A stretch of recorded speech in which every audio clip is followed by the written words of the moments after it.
things.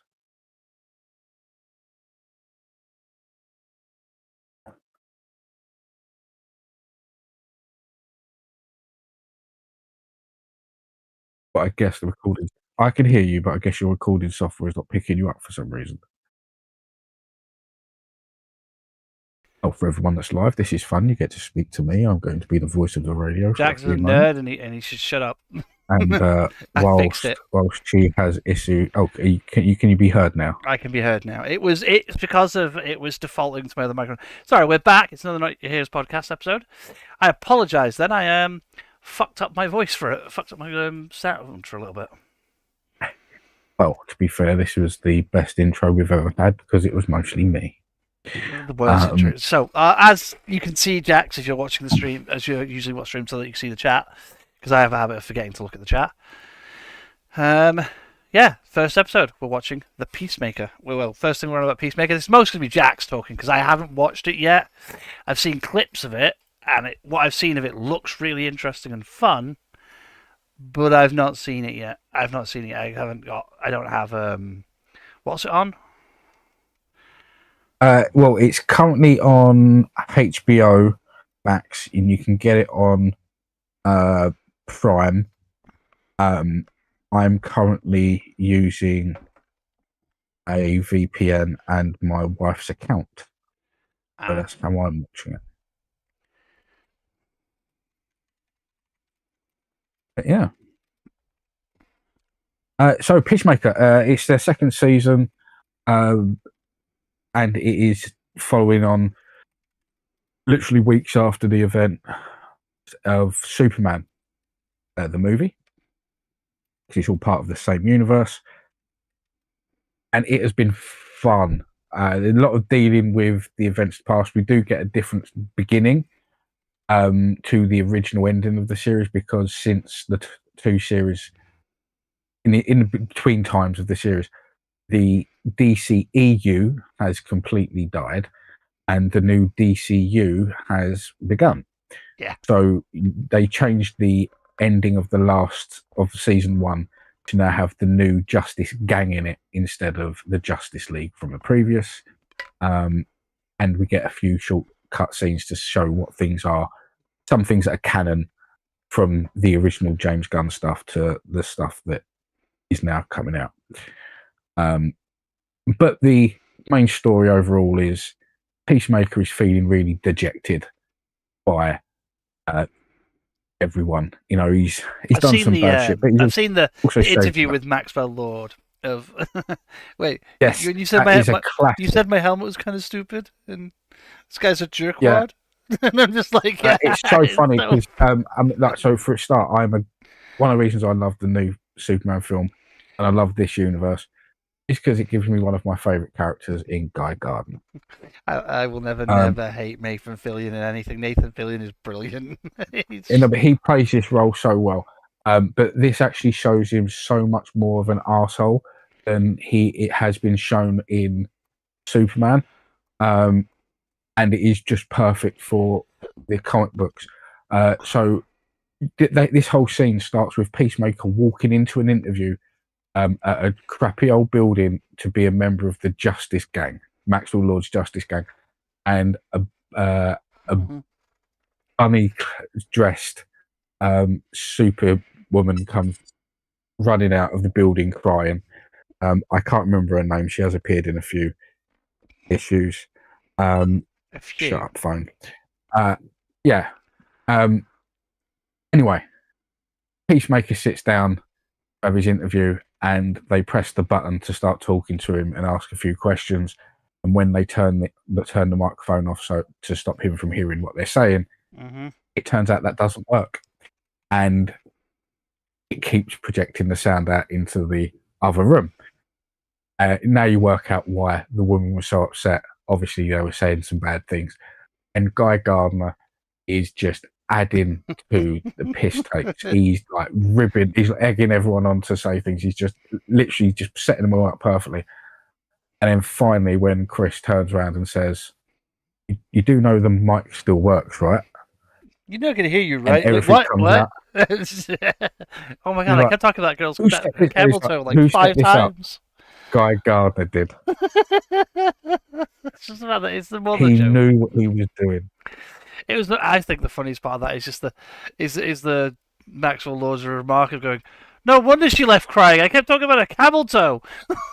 Just Yeah. like, fucking hell, no wonder. Oh my god. Just like, oh god, what the fucking hell have you done? So very funny.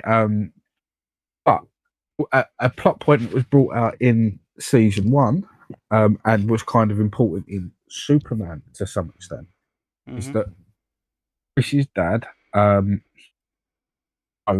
a portable portal to basically a chamber that had 99 other realities connected to it. Yeah.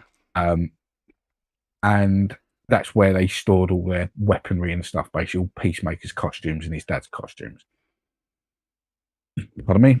In this season, it's exploring that, because that was the technology. The interdimensional technology was what Lex Luthor was using to a human extent. We find out that Peacemaker's one is actually alien designed. We find out how he got it. And he goes and explores, and he finds an exact replica of his door with the same password needed to open it. And he goes inside, and it is an alternate reality of his Earth. Hey, where- we can't spoil the twists, because you can't spoil the twists. Well, Yeah. I mean, at this point, it's everywhere, but I won't spoil too much. But on this Earth, not only is he loved, him, his dad, and his dead brother, who died when he was a child, are called the top trio, the best 3 heroes that America has to offer. And at one point, they even fight the massive kaiju from Superman. We don't get to see it; we only see the aftermath. But yeah. Well, as the image it's I been have fun. here is the image for season 2. It is the season 2 image, and it does have at the bottom. It does have like a. If you scroll it down, if I scroll this image up, it does have a lovely tagline at the bottom, which kind of does technically spoil the thing. But it's like if I type, let's put up Mini Chris. In what world are they the heroes? Yeah. It's like what? But it's like it is a funny little thing in this universe of like we know the twist now. It's been revealed almost every fucking way. But I was worried about the fact that it's like, yeah, he's loved it. This is his perfect world. I just like the way that it finally gets revealed to him, right? Yes, the way Hardcore actually points it out is perfect, and it is something a lot of us had noticed already. But we didn't notice it too much. Well, here's the thing: it was kind of a reverse version of the Doctor Who episode, because in American TV, if you know, it's, to be fair, the background cast seems to be a little bit more practically diverse of people. Not always can be said with British shows. So when Doctor Who did an episode when no one in the background was black or Asian or of any other kind of minority race, it was just white people everywhere. Like when you got to the end of it, you go, "Oh shit, yeah, that's weird." With this happening on quite a bit of a bigger scale, and once again it being American, and we were seeing doppelgangers, you were going, "Well, wait a minute." Have you noticed anyone around here that's coloured? Big groups of people, and there's no African Americans, there's no Native Americans, there's no Indians, Pakistanis, there's no one, no Mexicans, nothing. It's the fact that it's the flag. He finally looks at the flag. The flag. Well, that was the other thing. A lot of people, I didn't recognise this, so I think it was more Americans than anyone else started to notice that whenever the flag was shown, it weren't shown. It was still it was furled, or whatever they were calling it, wrapped up. Yeah, a lot of us kind of pre-predicted what reality this was going to be. Oh yeah, a rather famous one in DC. Yeah, the most famous DC universe of which one? And yeah, it's been done in the Arrowverse. It's so done the Arrowverse. you can guess by looking. We've got it's been done in the Justice League cartoon. It's been done in the it's been done in like the actual Justice League animated films as well. It's like it's just like, oh, this is, and it's the fact that I love the fact that I've watched the full clip of this bit. This bit made me laugh, where it's like, she goes, "Yeah, your perfect world." And he finally pulls the flag unfurl, and there's this fucking SWAT sticker on where the stars should be. And and it is the she goes, case of "Perfect world." What you mean? know. I didn't know. And it's like, and then if you pay attention to when she points out the big mural of Hitler on the wall, she only just noticed it as well. From the inflections when she says it, she only just noticed the big mural of Hitler at the same time as he did. Well, weirdly enough, there is actually another gag that was cut out there. So before getting to Hitler, there was actually, what about the people with the stupid moustaches? And you cut to a group with the coffee machine, and they've all got the Charlie Chaplin Hitler moustache. The line there, which had been changed a few times, but was basically what those. I just thought they were freaks or something, or bronies or whatever it was they've used. Like I say, there was a number of lines there thrown at that one, but that got cut, and then so it was kind of a scaling progression of multiple things. It's like this, so I think maybe because that bit's cut out, the intention there, but I think that was like, and what about this? You've walked past this 4 times at least. I think, though, to be fair, the mural bit, though, it's like, we have murals at my office at work. I don't look at them and notice them until one of my colleagues pointed out, "Oh, that's a mural of the tower," and I'm like, "Oh, yeah, it is."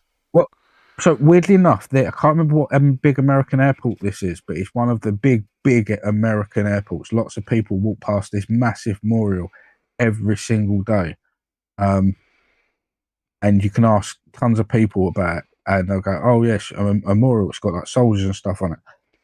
And even people who've worked there for years, you ask them what's on the memorial, they go, "Oh yeah, soldiers." And then you take them to actually look at it, and it depicts World War III and a massive attack. People are like, "Oh shit! When did it start looking like this?" Years ago. Always been there. You've just not paid any major attention. No one pays attention to these things because it's a bit. Yeah. It's just there. You've probably paid attention the first time you were in the office or first time you were there, and then you've never looked at it again. You've got this. Over time, your memory of it just fades. So I mean, there is, it's. I kind of get that, but still, it is funny. I mean, we've kind of given it away there by saying who the memorial is of, but they're on FX. Yeah, they're on it. Well, we already spoiled it already when I said the SWAT stickers on the flag. And it's some it's some good bits there, especially when it comes to his Peacemaker's dad and his brother and who they are in this reality, and who Chris was in this reality as well. Because I think in the first episode, without spoiling it, after coming back through the door in the end of the first episode, Peacemaker gets attacked by Peacemaker from Earth-X, and they have to fight it out. And only one gets out alive. That's why he can bounce between the two so freely. But so that's the bulk of the main story. With one sidebar, but while this is going on, Rick Flag Sr., the father of the Rick Flag that got killed in Suicide Squad. Yep.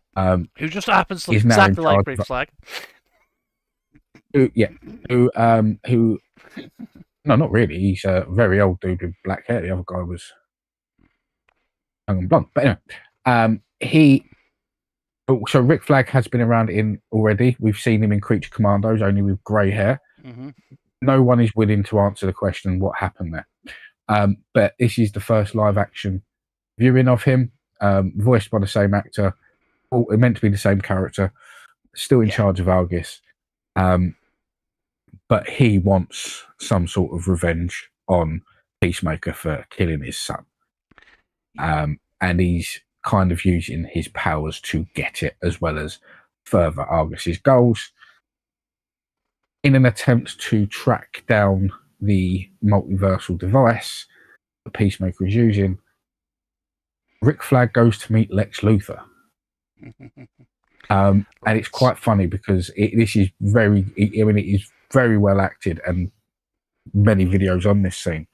Lex Luthor is not interested in the conversation at all. In fact, he's being very, very Lex. snide about his He's answers. being Lex, Yeah. let's be honest. He's just Very being Lex Lex. about where he is and what's going on, until he hears about there being a portal that's stable. Then all of a sudden, he's willing to help. He's like, "Oh, I can give you people to get that. I can sort this out. Yeah.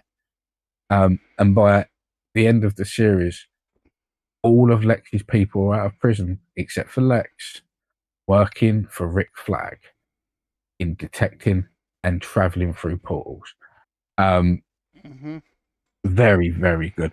And that started up a whole number of debates now on whether or not that he's being mind controlled by Cersei still from Creature Commandos, whether or not this is Clayface pretending to be him, and he's actually been kidnapped. Okay, I do have a question, right? Why does everyone keep bringing up Clayface when we've yet to have? Because was he in Creature Commandos at all? Clayface. I haven't had a chance to watch it yet, so. I did watch it. I think he didn't. He was mentioned, but other than that, no, I don't think he actually appeared. It's just because the fact we haven't seen him on screen, and we haven't.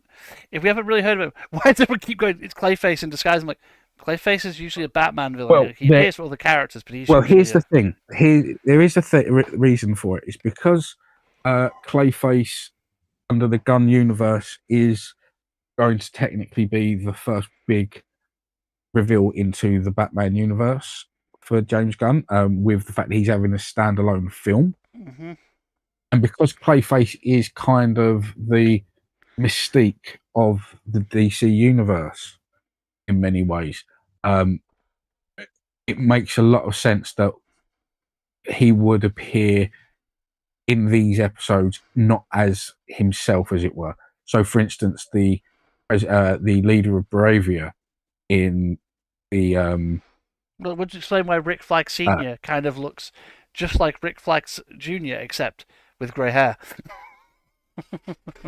Oh no, that's I am making the joke Flag on the fact they are the same. It is the same actor playing both of them, by the way. That's why I'm making the joke. It's not. No, Rick Flag. No, so Rick Flag Jr. does appear in Peacemaker as Rick Flag Jr. for a couple of episodes. Rick Flag Senior is an actor that is like 20 years older and has black hair. It's a different actor playing Rick Flag Senior. The only difference is in Creature Commandos, Rick Flag Senior had grey hair in the animation for no one is telling us why. But for some reason, he's now got the actor's natural coloured hair in the scene. But completely different actor from Rick Flag Jr.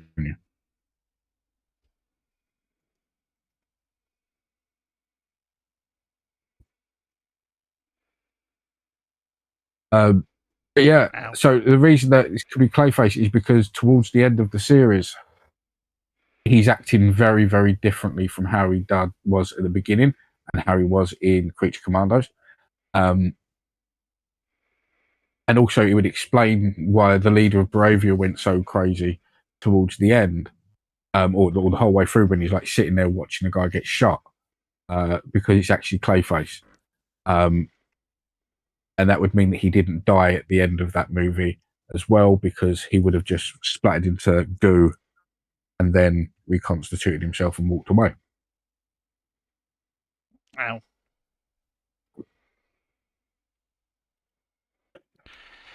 Yeah. Do you know the worst thing about this, by the way? What's that? About this whole shit is that if the Suicide Squad is canon, right? Only parts of it are. Only parts of it are. There's the potential that a certain version of a certain character is canon, which is never allowed to be canon. What's that? Who's that? Jared Leto as the Joker is never allowed to be canon. No, so so far, only stuff that has been directly mentioned in these things is canon. And Jared Leto didn't appear in the second Suicide Squad anyway. No, he didn't, but that's because of how bad he was. He did in the first one, yeah. So it's only the James Gunn stuff that is going to be considered canon, nothing to do with the Snyder universe. And yeah, so parts of it are selected. So at the moment, I don't think Harley Quinn has been mentioned. So she's not technically canon yet. Yeah, I would argue that she will probably. You've gone all it, and Jax goes robotic on us all. I'm sorry, am I back yet? You're back. Good. Yeah, like I say, I assume. So I have heard an interesting theory about is it Harlan, the blonde chick? In it. You know, the blonde chick. Oh, cool. Yeah, the one played by James Gunn's wife. Yeah. The Mhm. What's it called? The character that's, what is it? Peacekeeper, the other one? Peacemaker. No, the female version of Peacemaker, Peacekeeper, Peacemaker. The female one. There isn't one. There is. She's in the comics. Oh, what? Okay. Oh, sorry. Yeah. Oh, yeah. I get. We don't know who she is.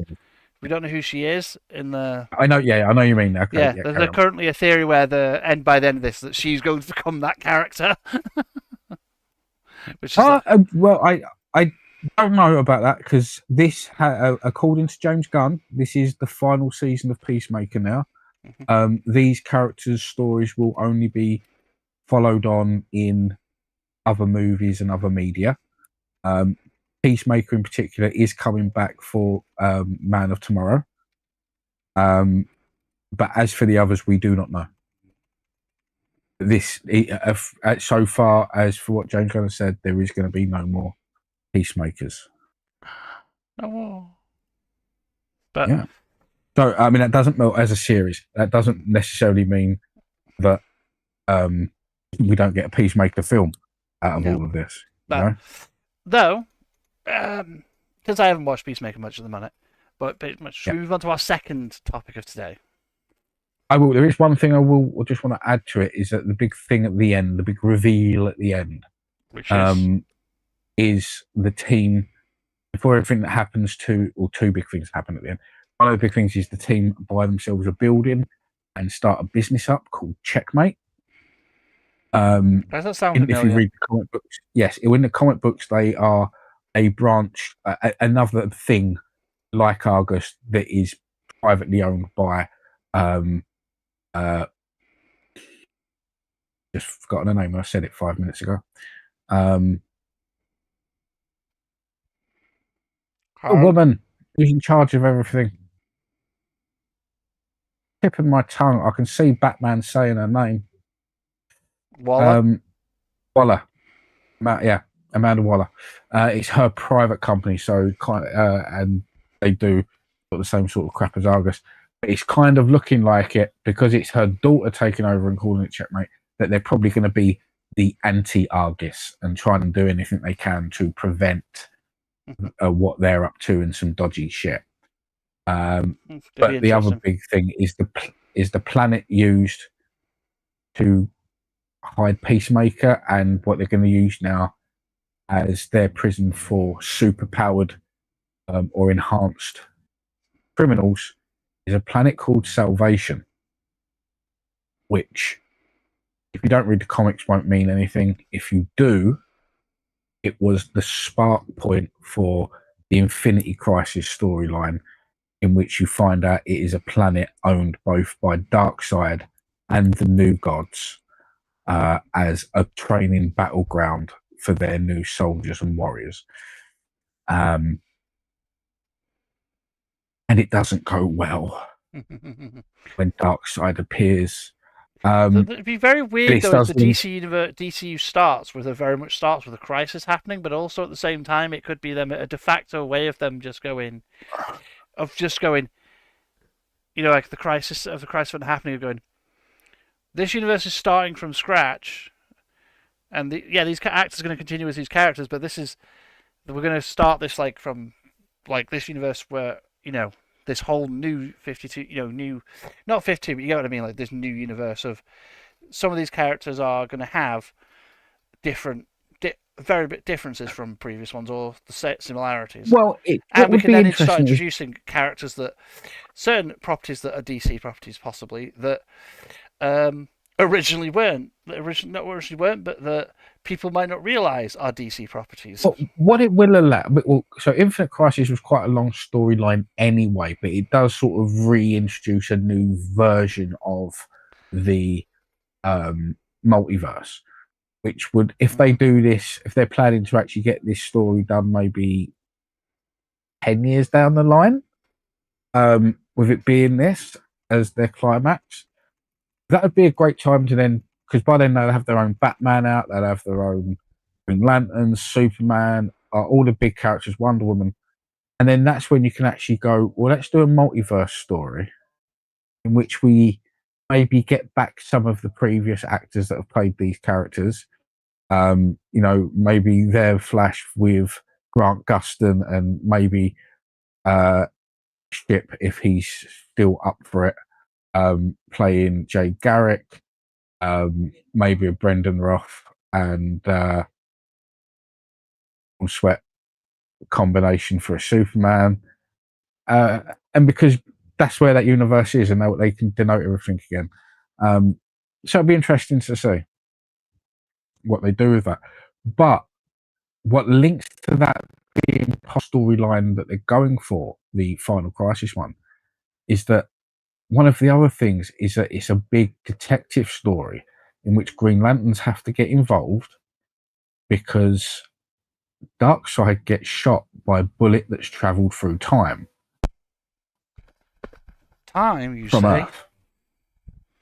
Oh, Yeah. yes. It's just the Darkseid like, dying thing. Yeah. So it's this time travel detective story along with a crisis going on. It's very, very interesting. So with the fact that there is actually a Green Lantern detective-based, Earth-based story happening. Well, I'm maybe that's excited what for we're getting. Lanterns because it's apparently going to be, is it John Stewart's story more than Hal's, even though Hal is in it. Yes, Which is kind of nice because well, he's the one that always gets overlooked.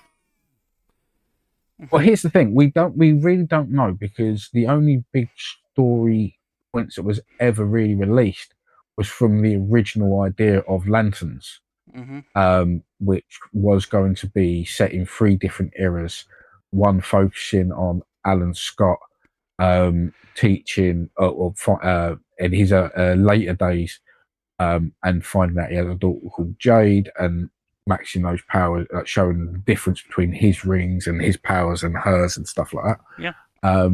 And there was going to be a John Stewart era. I can't remember who his companion was that they were talking about, and then there would be a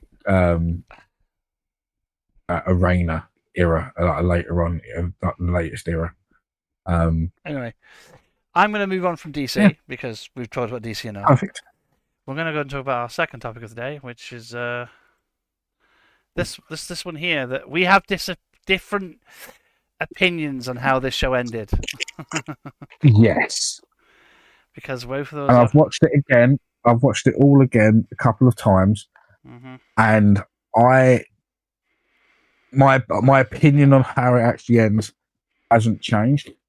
But as I've said to you before we recorded this on other days, I really, really like your version of the ending more than mine. Well, that's because I'm correct, and if I'm correct, that's 3 for 3 on Marvel. I'm right and you're wrong. Sorry, 3 for 3 things I'm right, you're wrong. Again, I'm happy for you to be correct on. To be fair, because was it the first 2 were Doctor Who related, and I was right and you were wrong.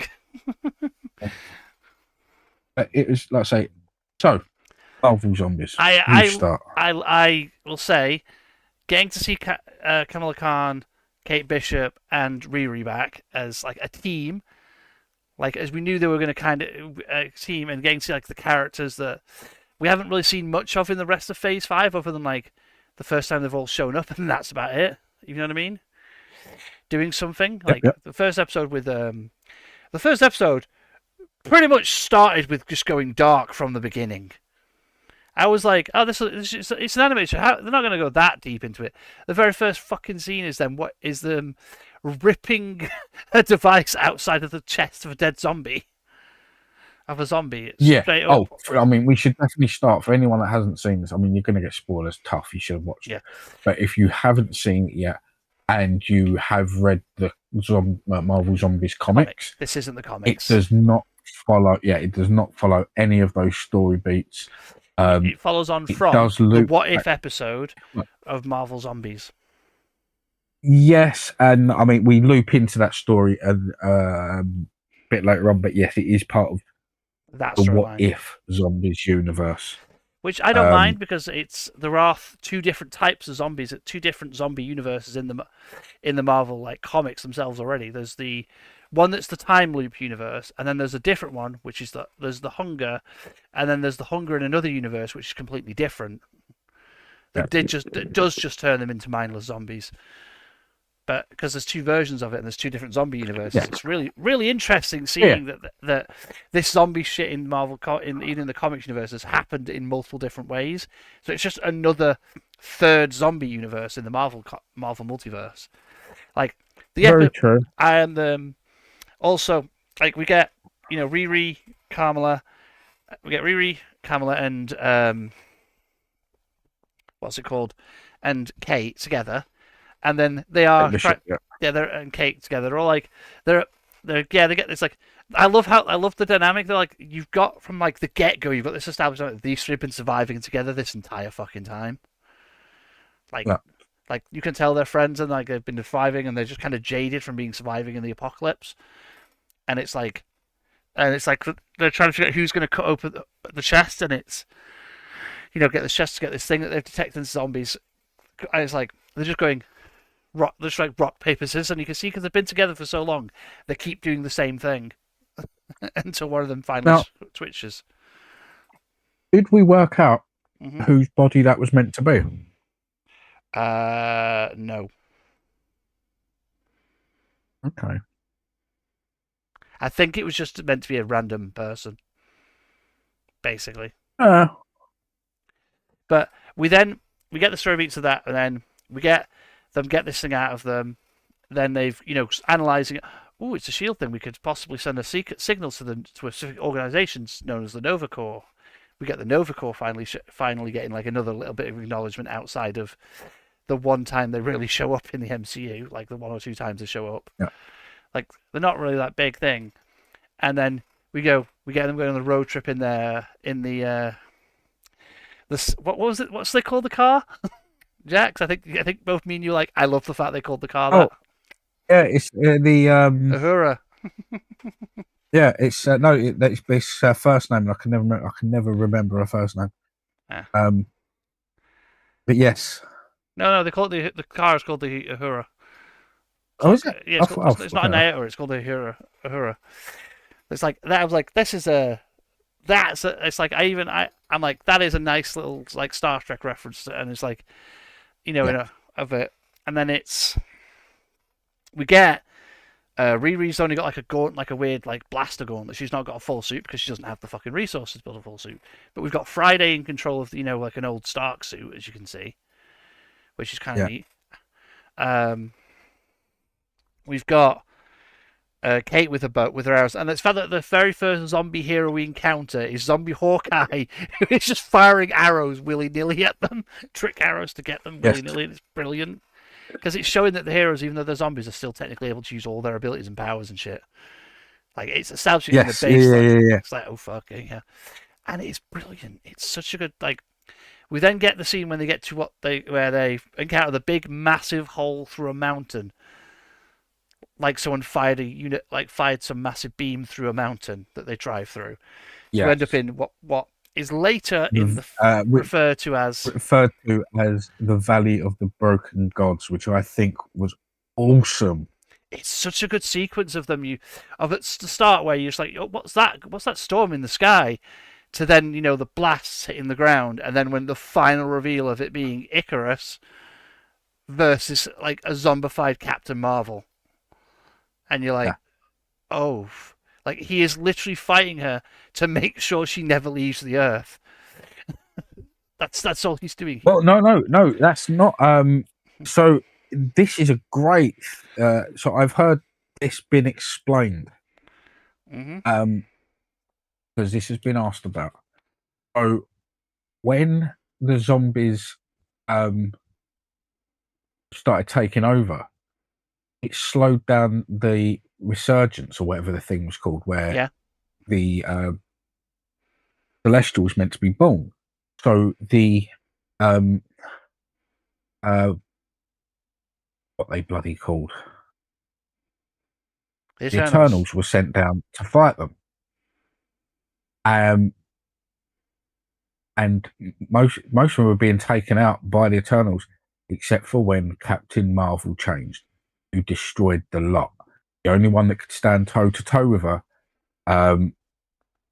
was Icarus. Basically, the Superman of them all. Because and he has to basically he's gone into full attack mode, because as soon as she is available, anything else that is living is dead. And then the reason he starts attacking things is he is damaged to fuck. He is now only in attack mode. Anything that moves is getting attacked. So it's he's almost so brilliant to see, like when you first see, like when they go, "Oh God, 2 zombies," and it's like, "No, that is a machine. That is a zombie." And he just points at Captain Marvel. I'm like, "Oh God," because it's also the fact that it's not just full attack mode. It's also the fact that if she got out of if Captain Marvel tried to leave the Concordant, the Nova Corps wouldn't be able to stop it. And that's the plague infecting the rest of the galaxy as well. But I think that's how Nova Corps first found out about this, was through her armor. Well, she's not part of Nova Corps, remember? She's part of the Kree. Doesn't matter. Her suit would have sent out a biocontamination warning. Why would her do not come near this planet? It's contaminated. Why though? Her suit in. Have you ever? Her suit is not. Is technically technological. We know. I know her suit in the MCU is technological, but her suit in the original, remember, was linked to the Kree systems in the Kree world mind, the Kree, Supreme Intelligence, not the world mind of Nova Corps. So then it was sent to the Kree, and at that point, weren't they both still at war with each other? Well, even so, you don't want, even if you're at war. I mean, if we go through Star Trek parlance, if a planet was contaminated, the Federation would put a buoy down so the Klingons or the Romulans or whoever wouldn't turn up there and get contaminated and spread it outside of that planet. True. Though we know the Romulans would use it as a weapon. They would fucking send someone down to They would try. Yeah. And then they just... Star Trek has zombies now. Star Trek added zombies finally. I mean, but in that case, you've got the Skrull to do weird biological shit like that. Yeah. But so yeah, no, I think that's not. I honestly, it's not been mentioned. Obviously, the guy had some way of contacting the Nova Corps. The Nova Corps. But there's got to have been a reason that they found out beforehand, because they'd already contained the planet. I think that's just my opinion. It could also be someone got infected and actually left the planet. But that's it. At that point in time, there isn't anyone, because Thanos got infected on Earth. So he was already here, and was no reason he was going to leave, because he was going after the stone. So the thing is, do we know he got infected on Earth, or do we know he just came to Earth because he knew that's where the stones? Zombie Thanos knew where the stones were. Because we don't know if he got infected on Earth, because the only thing we saw in the original What If at the end is Thanos on Earth as a zombie. That's all we saw. We didn't see him arrive as himself and then get infected. We saw zombie Thanos already on Earth. That is true. So we don't know if he got infected while coming on his way here, or if he got infected after arriving. And considering it's Thanos, I don't feel like he got infected after arriving, because we saw how well he dealt with everyone when he actually showed up. No one got near him. Like, the only one who did was Cap. He just snapped it away with the time stone. Yeah, Um, that's the thing. He it goes, would depend on whether or not he had the time stone, I guess. yeah, which to me seems well. We know that Strange's cloak was protecting Peter in the original thing, but yeah, the Thanos bit is that we don't know where he got fixed. I have a feeling it's possible. There's probably other reasons why they found out. It could simply just be as simple as um some other event happened. But we've got this bit. We've got the Valley of the Broken Gods, which unfortunately is where we lose Kate. Like at the start of this strip, Yep. just killing characters that are like, yep, okay, Kate dies, and then Riri gets bitten and injects herself with something to try and stop the infection, and then has Friday drop Kamala out of there as far away as Riri. possible. Yeah. Oh yeah. Remember. Yeah, Kamala off as far as she can away, and then goes back to save Riri. And then as Kamala's running, she gets saved by as Kamala's trying to escape and she's running. She gets surrounded and passes out. And then we see the best person, the one that I think the most badass alternate version of a character shows up and say on his motorbike. This was done so freaking well. I loved it. Everything about this animation for this character It's brilliant. was done perfect. I love it. There is another guy I watch who watches stuff on super low speed, so he can see everything that's going on. And he was like, "This is almost completely flawless. Everything about it makes sense. There's not a single animation defect here, because there is a lot going on with Blade, Moon Knight Blade's costume. It's so good.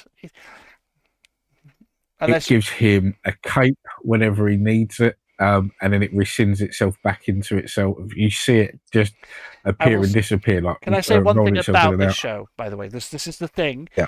You might. I don't know if you agree with me or not on this bit, but after seeing Mahershala Ali play Blade, even just animated him, yeah, give me my fucking Blade movie. Oh, not him. It was a voice actor doing his voice.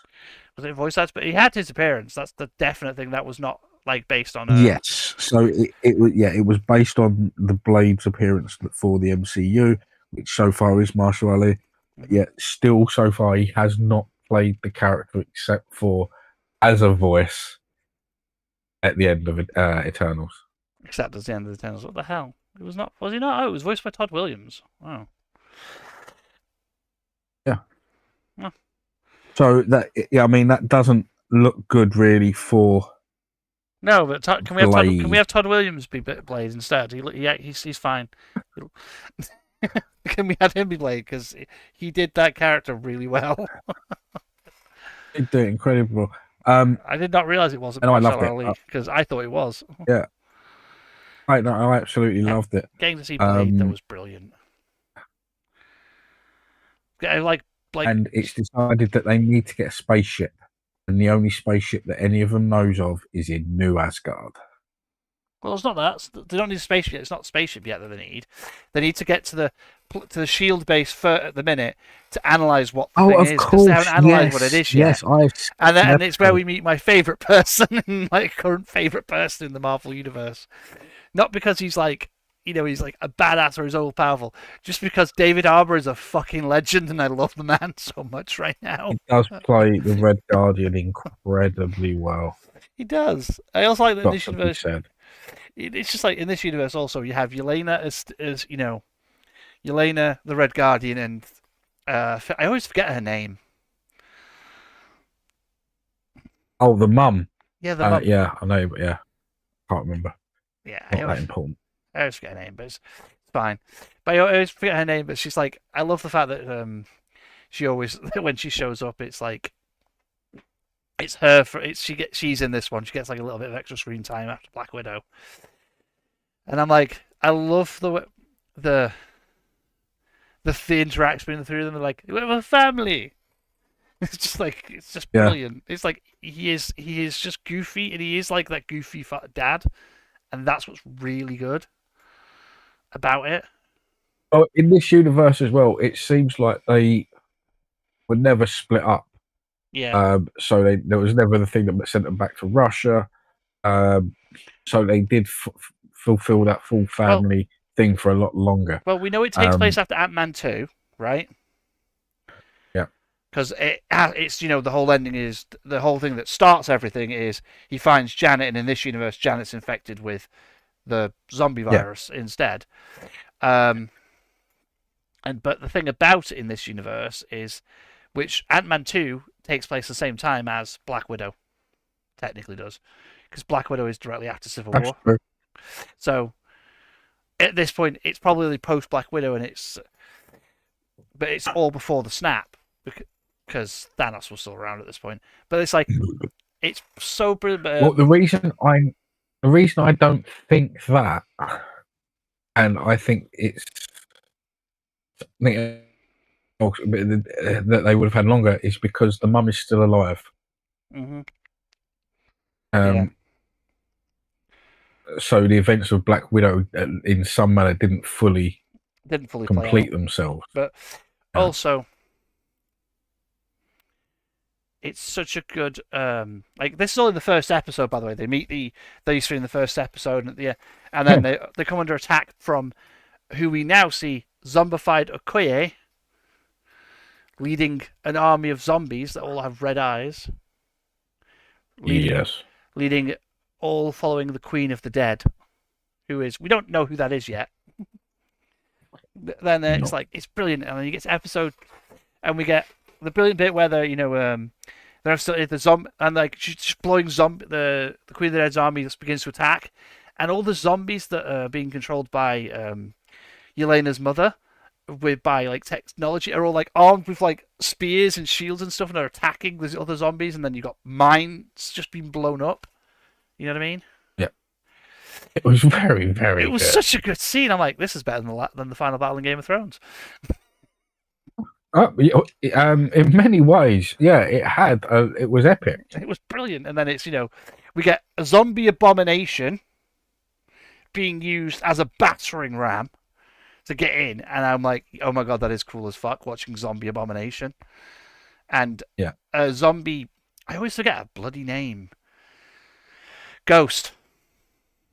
Yeah.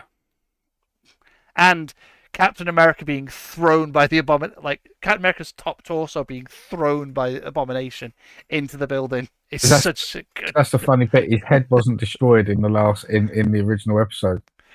No. So it was cut in half, remember, by his own shield. Yeah, that's it. He was just cut in half. So the top half is he's still around. It's such a good fight. Finally, the battle they'll talk about in Legends with him versus Captain America. Red Guardian. He's just Captain America. It's like he's just beating it. They're just fighting each other. He throws the shield, and Cap throws it back at him and just hits him with it. It's like, ow! It's brilliant. It's like it's such a good. And she's like, and she's like, a little help here, honey. And he's like, look, I'm trying to manage all these zombies. If you need help, just ask. She's just like, you can deal with this. It's brilliant. Like, it's such a good thing. And then unfortunately, as they're escaping, she realizes that the only way they're going to stop, like, actually escape is if one of them stays behind to buy them time. To which she sacrifices herself. Melina. Yep. Melina sacrificed herself, which is such a dark. It is such a dark scene. It is very dark. It's not the last time this is going to happen. No, we do lose a lot of people in this. It's really sad. Yeah. But it's like you've done this as a way. These are all characters we love, and it's like the thing is, one of my friends went, but you don't get time to get any connection with these characters, and then we just kill them off. And I'm like, it's because you're meant to have the connection to the characters you form with these. Is probably the comics of them, seeing all these actors that have played them in the films, basically. Here's the thing. If you've been watching these movies or anything for the last 20 years, or if you've been reading the comic books for any point in your life in the last couple of years, you know who these characters are. So you get plenty of time to fall in love with them.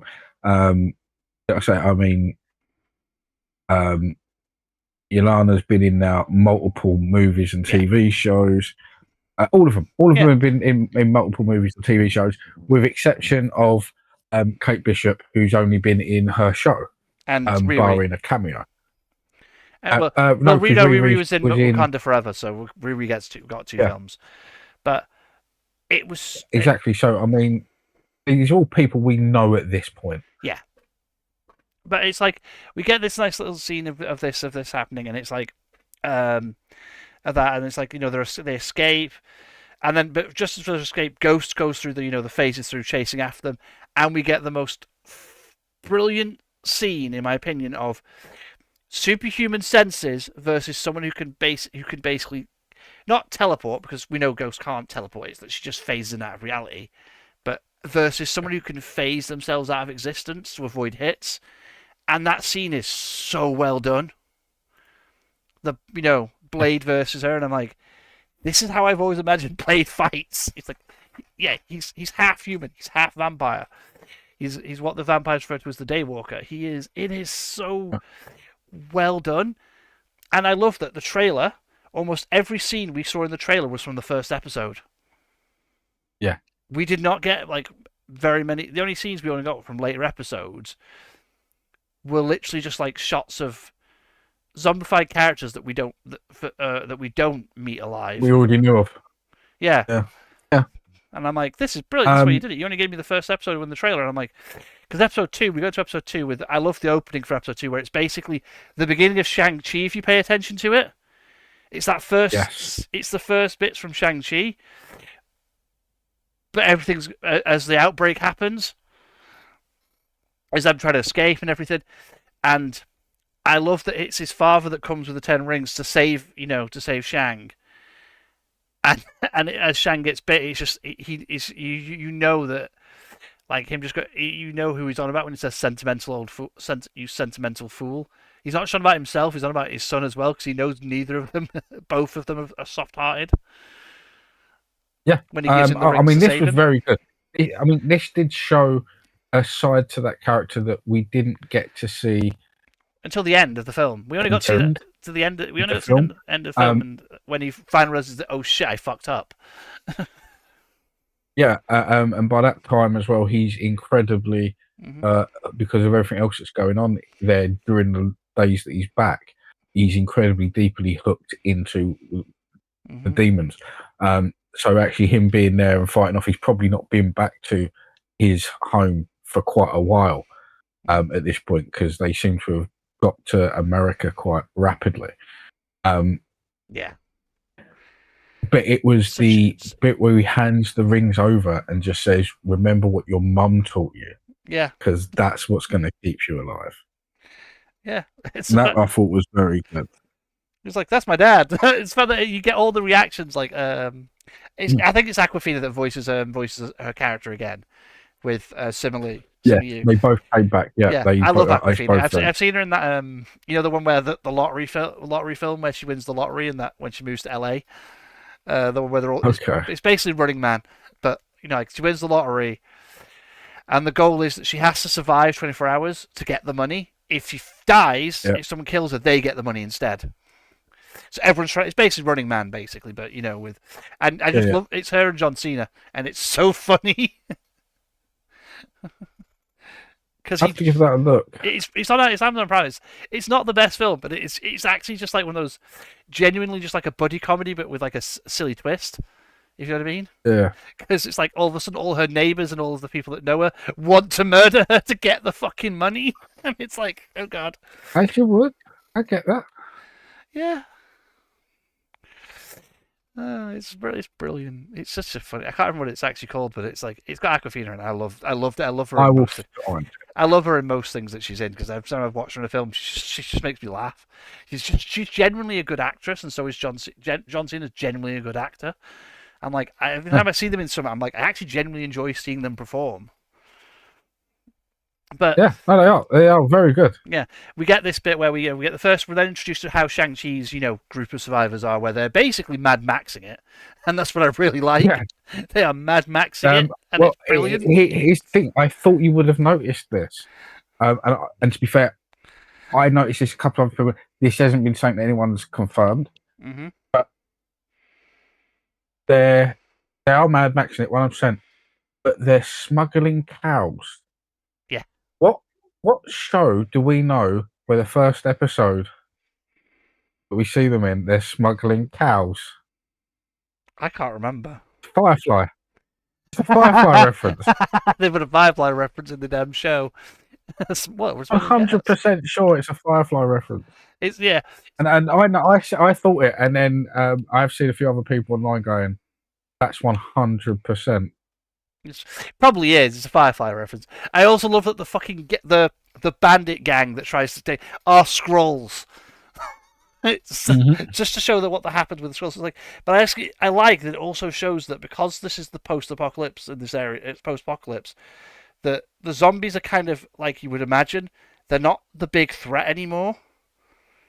Like they're kind of the always in all these shows, the humans become the bigger problem for an extent because you can control the other bits. Yeah, you can kind of corral zombies. Apart from the zombies are now basically forming into an army and actually becoming a threat to everything. I mean, yeah, the superpowered ones become a right bugger. Yeah, but it's like even in the Marvel comics, like the zombies comics, the normal zombies were not a threat to most of the survivors. It was the superpowered zombies that showed up in an area, and they all kind of developed territories and shit. But it is so good. And the more they ate, the smarter they became. No, it was the less they ate, the smarter they became. That's what I'm saying. The more they ate, the smarter. The less they ate. Yeah, if you pay attention to the Marvel Zombies comic, it's when they stop eating, they get their brains back. That's when they started thinking, getting their brains back. Yeah. It was the minute they stopped eating. It's why you had when they returned to Earth at the end of it, you had the ones that were still had been eating all this time, that were still mostly bestial and a little bit intelligent, versus the other ones that had stopped eating human flesh, and they'd kind of reverted to their old selves. Yeah. No, you're 100% right. Yeah. It was a nice little twist of the fact that if the zombies stop eating, the zombies return to their former selves, basically, but just undead. Yeah, but you couldn't do that until you'd at least until there was no food left for a period. Yeah. That's how that's the great reveal with Spider-Man. Yeah, but it was so. What was it? Not that. It wasn't that bit. What was it? That we get the second episode. We find out that someone is building they're trying to get into an Arkham area, and then into this, get these cows to this place to get a spot on the what is it, the ship? Yes. The sea ship. It's the prison. It's actually the prison. It's the raft. It's the raft. It's the raft. But no, I like that we don't know what it is until it comes out of the water. But they're trying to get that. Then we cut back to our group of adventurers who are also in the same. We follow Shang's group, and they get into the same place, and we get this lovely little fight between Shang's group and the survivors of Kamala's group. And then when we get the reveal of who's in charge, and you get John Walker talking, and then you get the reveal of who's in charge of it. Look, it's Zemo. Hi, Zemo. It's like, yay. With John Walker as his sidekick, which I did find quite funny. I know, right? It's brilliant. It is such a a joke, because it's basically this universe Falcon the Winter Soldier never happened.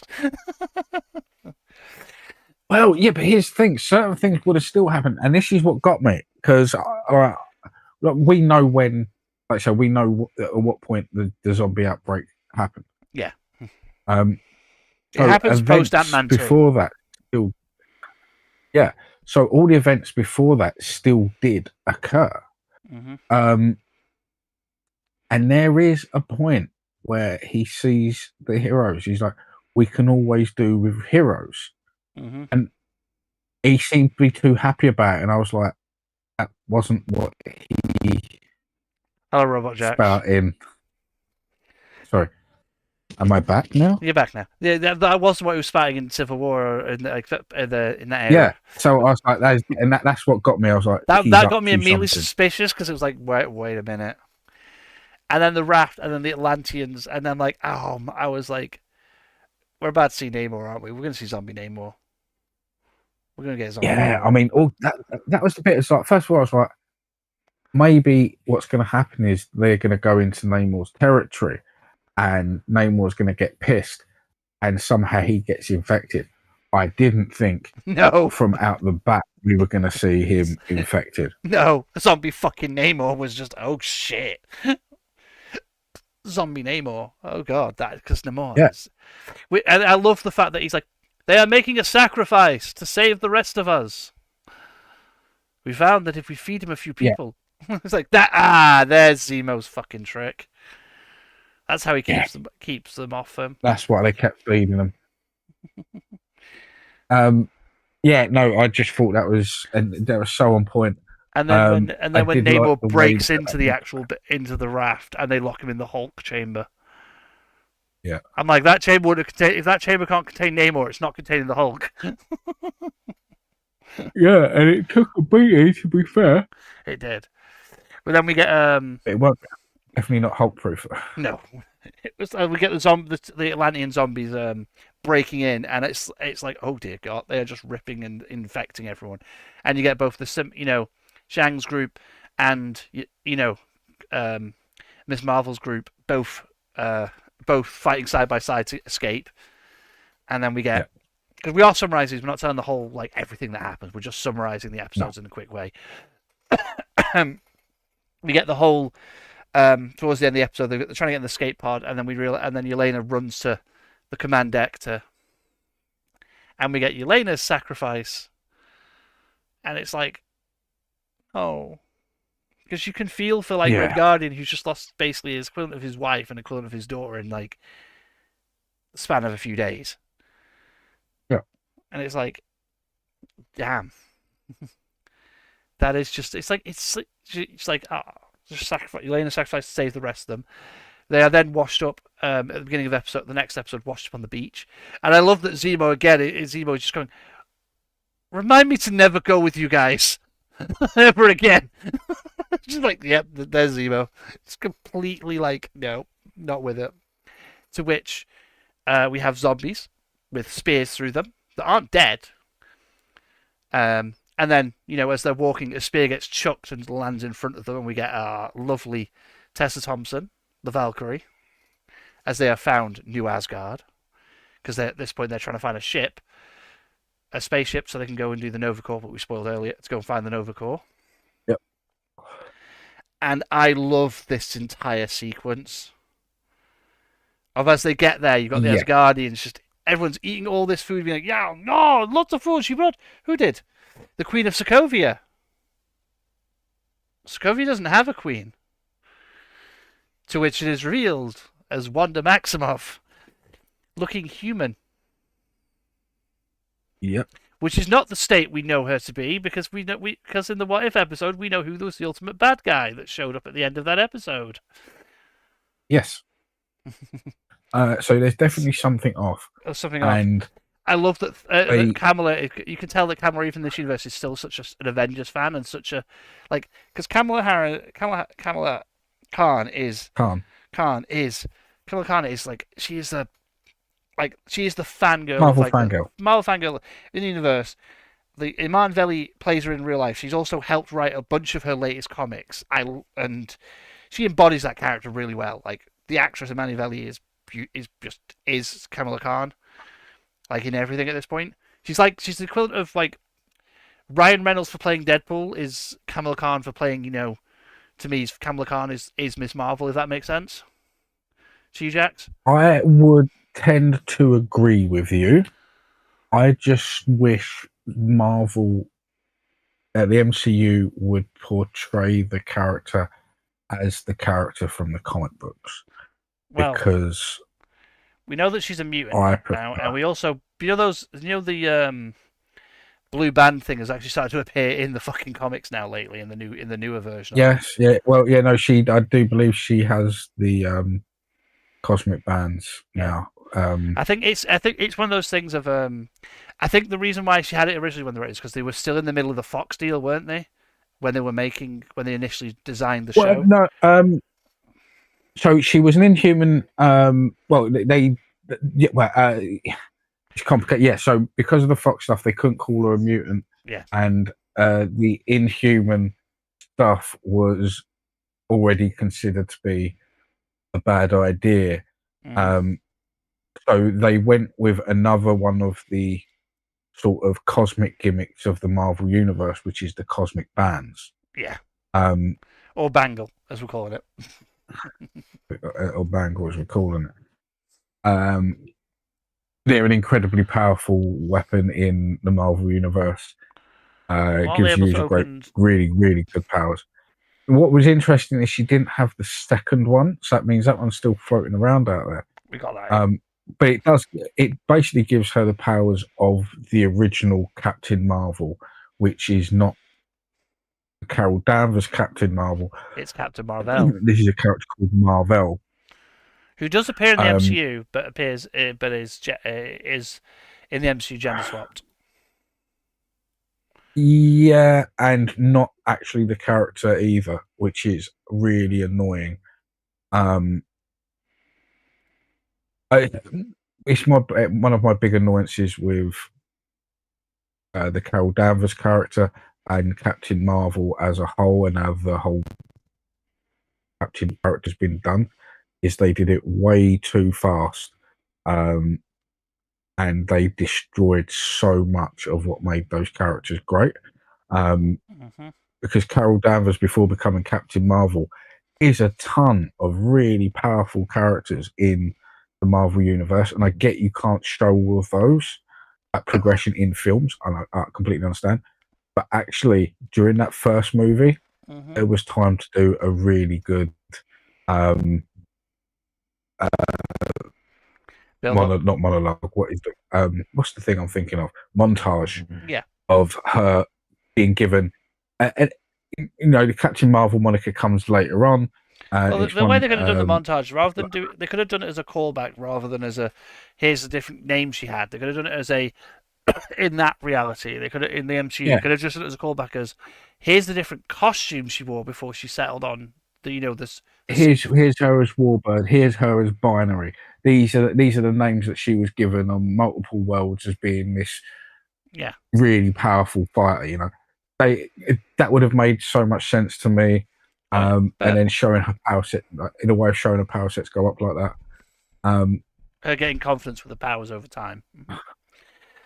Yeah. But we were digressing off where we were talking about. So we've got to go back. We'll go back to this because otherwise we'll end up just, talking about the actual MCU stuff.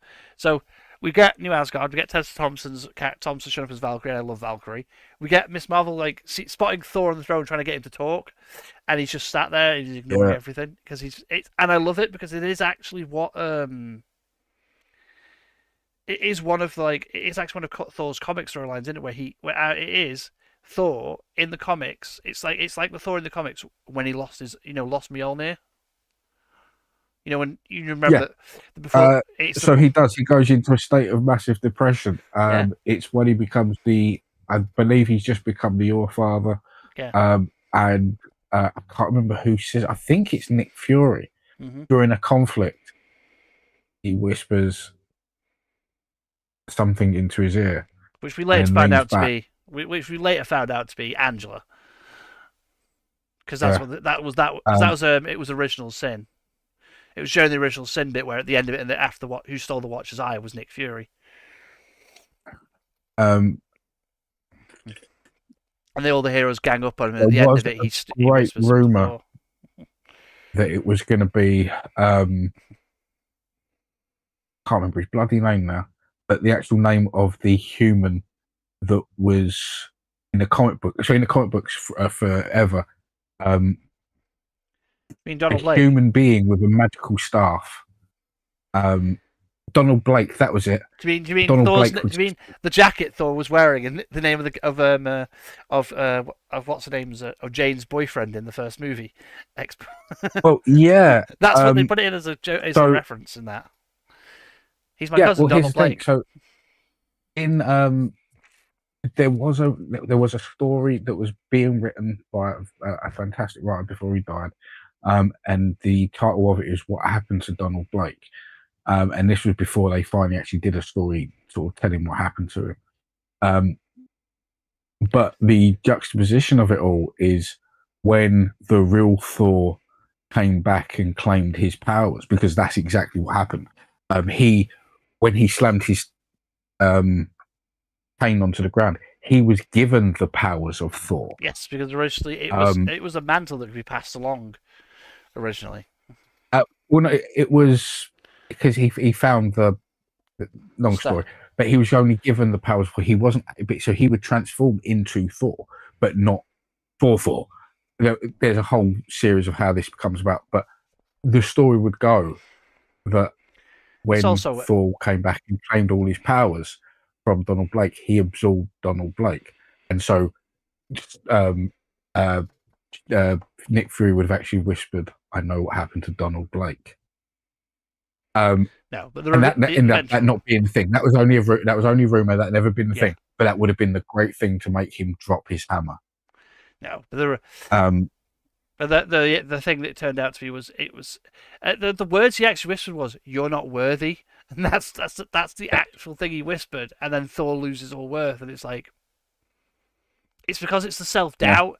Mjolnir only responds to Thor because Thor at that point in the comics is because Thor believes himself worthy, and it's like also the inscription on the hammer changing from whoever as it's picked up at the end of that before we get the reveal. Like, I have all of those comics, by the way. I have all of the Jane Foster Thor comics because I actually loved that run.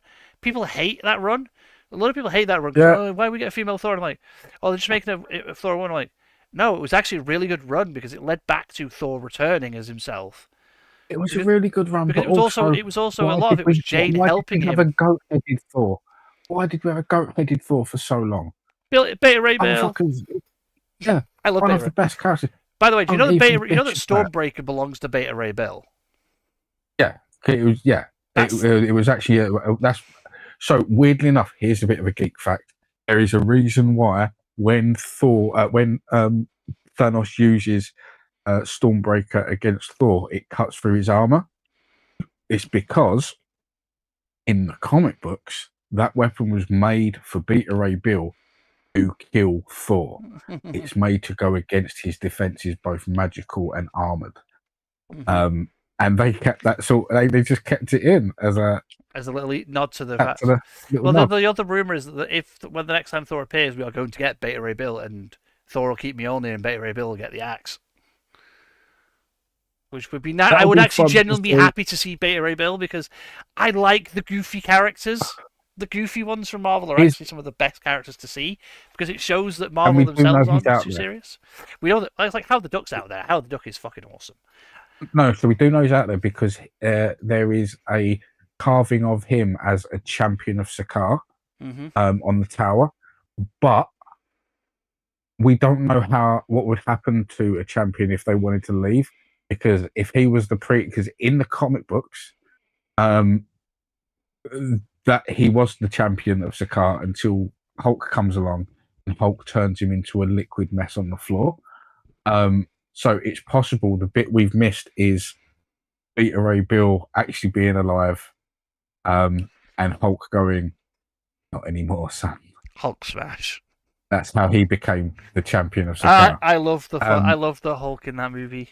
People complain about Smart Hulk, and I'm like, guys, we've had Hulk being a raging beast for so many films, so many stuff. We need Smart Hulk to get some representation because he is a thing in the comics. He's actually it's like the merging of Banner and the Hulk personalities when they finally realize that that they can work together. Is a thing in the comics as well. It is a thing in the comics. It's also something that never really... I mean, that's the fun thing. And this is something we're all looking forward to. Well, I am anyway. Are you looking forward to Maestro? No, it's because the bonding never works full time. No. It ends up being a massive hindrance in some way.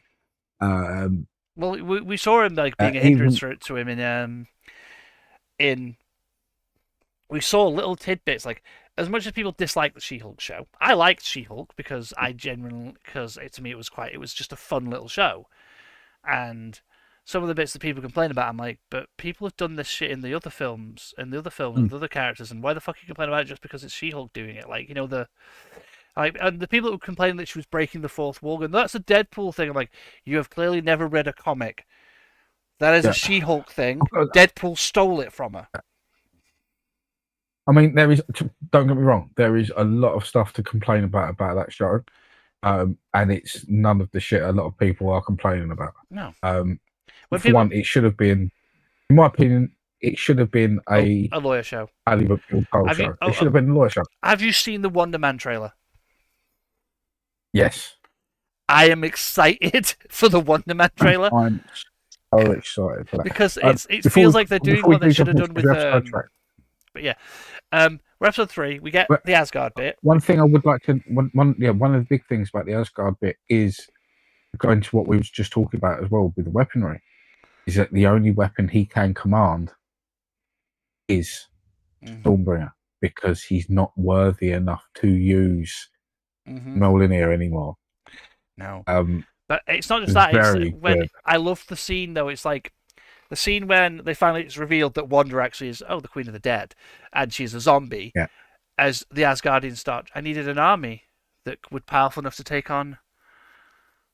someone on, because we don't know who the reveal was awesome.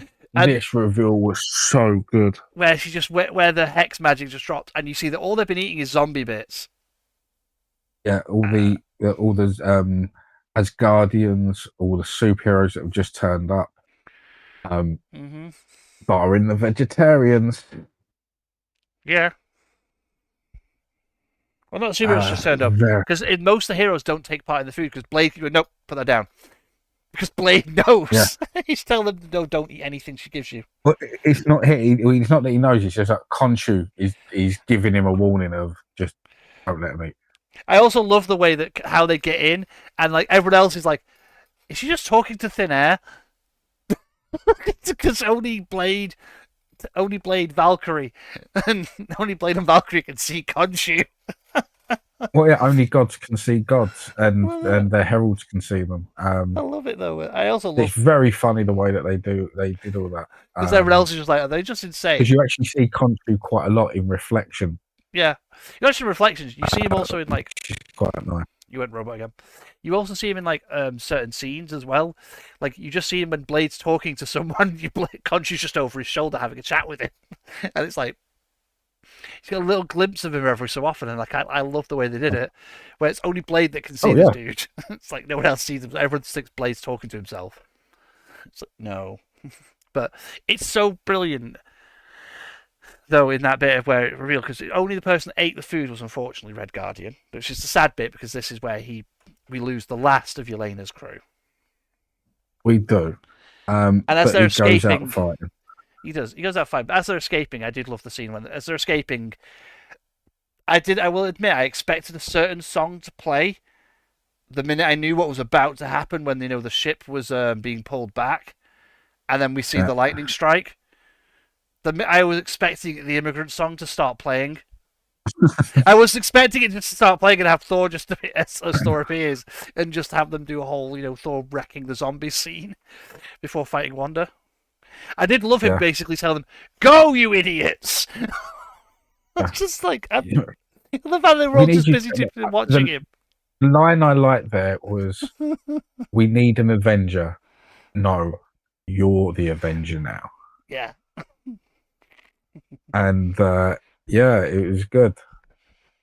It was. It's just, I know. I love it. I thought he basically tells him to go, you idiot, because he knows he's going to die at this point. He's just trying to hold Wanda off long enough.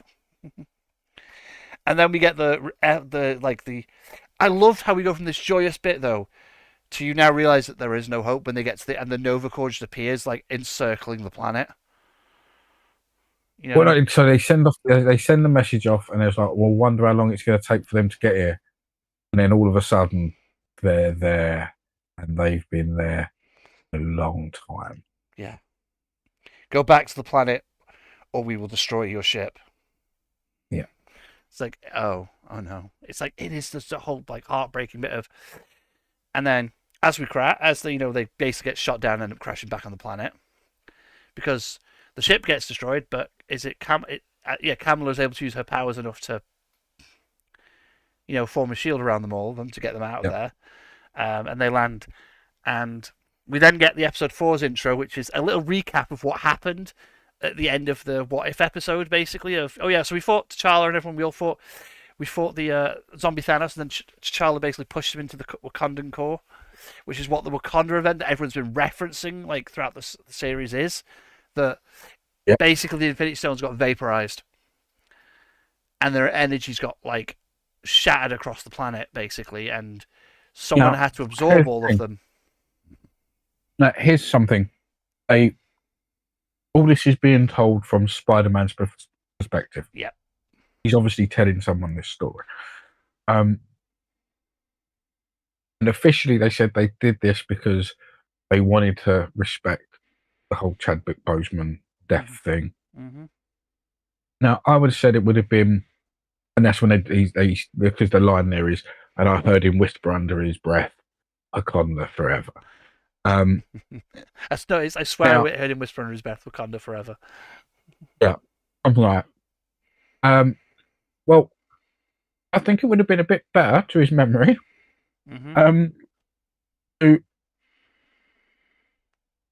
reuse an old voice clip of him saying that. To be fair, credit him for it. And pay the family. To be fair, I think the other reason why they did it that way is it is Peter telling it to a bunch of kids, the story as well at the end, because as we found it's a bunch of like young sources of Kamar-Taj that he's telling it to, and I'm like, yeah, this is really cool. I also love that. I'm a floating head. It takes a while getting used to. With fucking, I still love that Paul Rudd is fucking. It's just his head. He's just a floating head. I love it in a jar. I love the like. This is our subtle Futurama reference.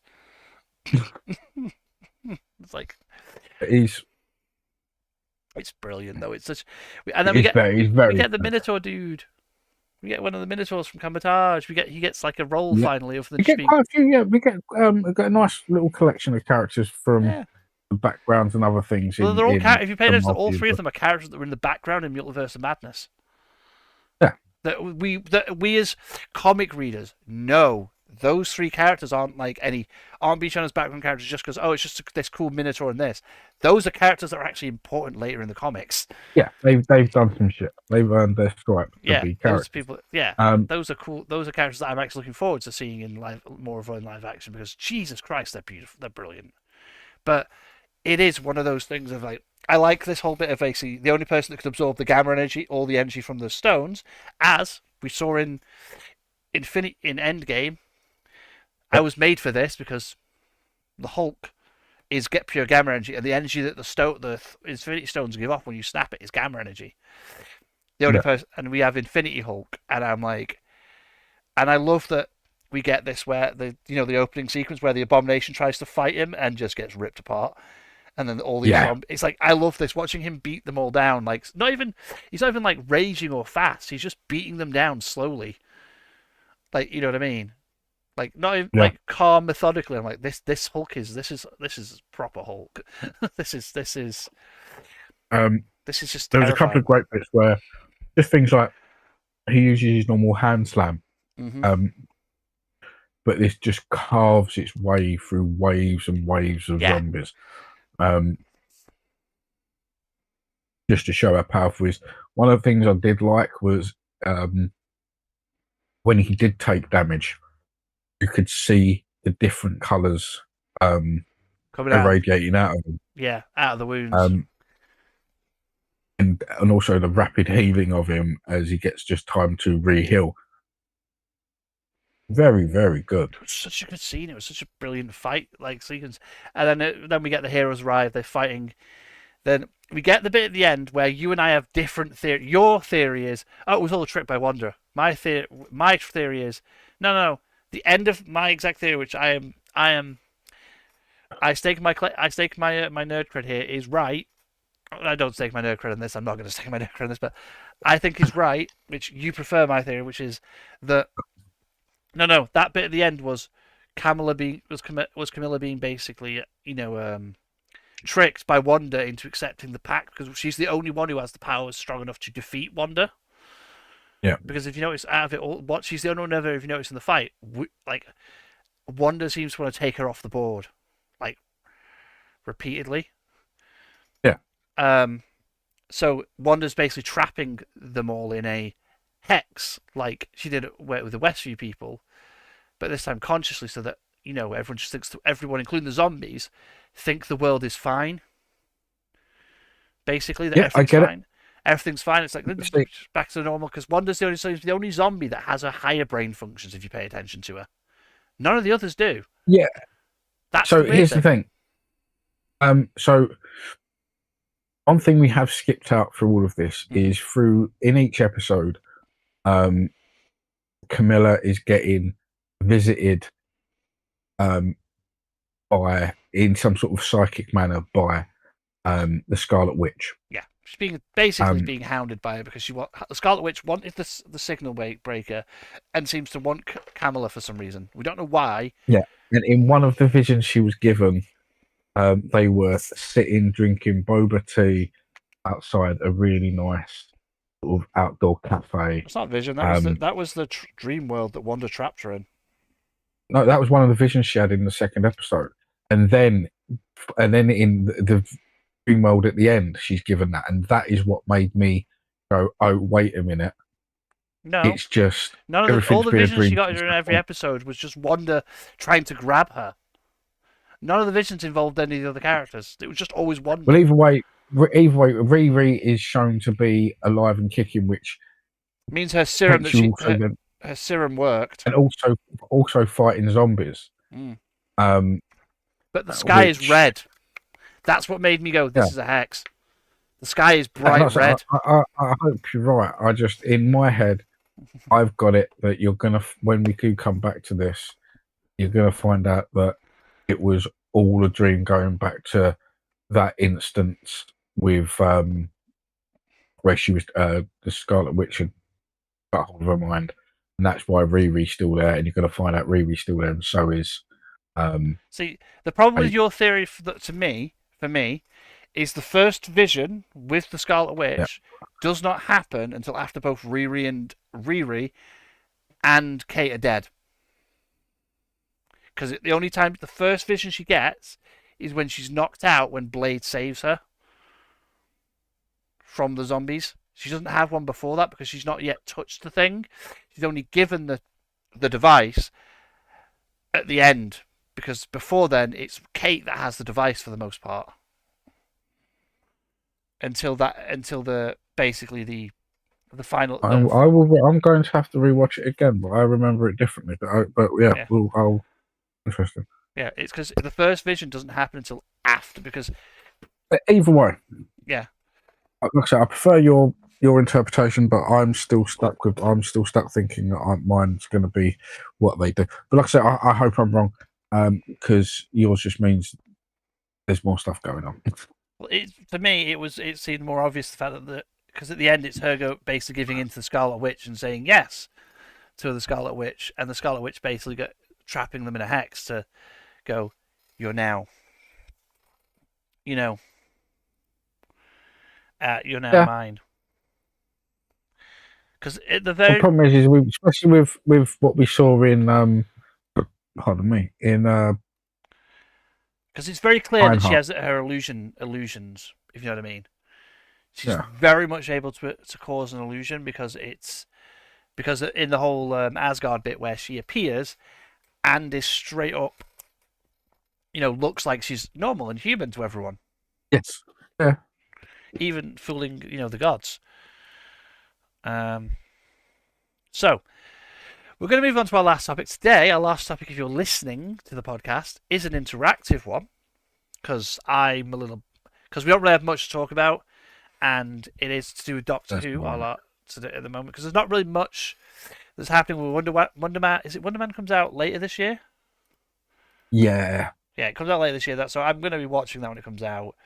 And the only other thing that we're both going to be excited about probably to talk about comes out next month at the start of the month, which is Predator Badlands, which I'm excited for. Yeah. But I want to wish out. Why do I think Fallout is coming out next month? I don't know when the next season of Fallout comes out. Let me have a look. Anyone in the audience know when the next season of Fallout comes out? There are two people. There are people watching the chat. They're just not speaking.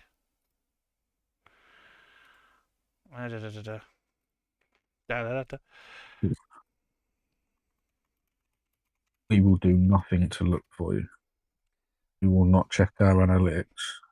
We're lazy. Well, I do. I can check it from my screen. Okay, one of us isn't lazy. I'm never lazy. I literally research things midway through the podcast when we're talking about them. That's what I do on my other screen. I have two screens, and that's how professional we are. Some of the shit we talk about, I research midway through the podcast just to find out the answer. It's because you didn't prepare enough beforehand. I have 300 things to prepare for in a week. But no. But, yeah, Fallout Season 2. Season 2 release date is December. Oh, okay. Yeah, I'm excited for that because I really want to watch that. I am. I'm really excited for Season 2 because we're going to New Vegas. We don't know that because we saw it at the end of the first season. Yeah, I like the fact people have been complaining about why Walter Goggins' character would be in New Vegas, but or Harry would get there. I thought the same way everyone else's motherfucking getting there. Yeah, we're walking, mate. But so, Jax, I am going to be the quiz maestro. I'm saying maestro on purpose, by the way. So, sure. Should we start with? And I'm also going to read some nice little fun facts that I found while reading this this book that I have. So I have a question for you. These are easy questions, so if anyone in the chat wants to participate, you should be able to answer the questions yourself. So, okay.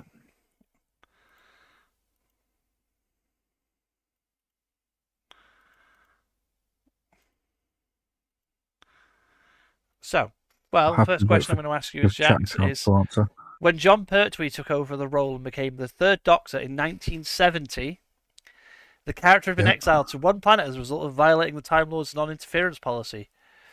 Which planet was the Doctor sent to? Was it A, Mars, B, Saturn, or C, Earth? It is the third rock from the sun, Earth. I like how you understood my nerdy reference then. That's my nerdy reference of me. But did you know, by the way, the term regeneration wasn't used on screen until Planet of the Spiders in 1974. It wasn't called a regeneration for the first two Doctors. Only in the third Doctor was it called a regeneration. Really? I didn't know that. That is kind of like finding out for the first time that Beam Me Up Scotty isn't a thing. Yeah. Beam Me Up Scotty is not actually a thing in Star Trek. It's really confusing facts. True or false, Tom Baker was cast as the fourth Doctor after Jon Pertwee's departure in 1974. As of publication, Baker is currently the longest-serving Doctor. As of publication, well, when was this printed? 2022. I would have to say false. I think Tennant had a longer run. Shall we see? I have the answers here, by the way. Yeah. He did have a long run, but I don't think he had a longer run as Tennant. Tennant only had a 4-year run. No, but remember, there was a long gap in those specials. There was. But we will have a quick look. Go back to the first chapter. We'll see who had the longest run.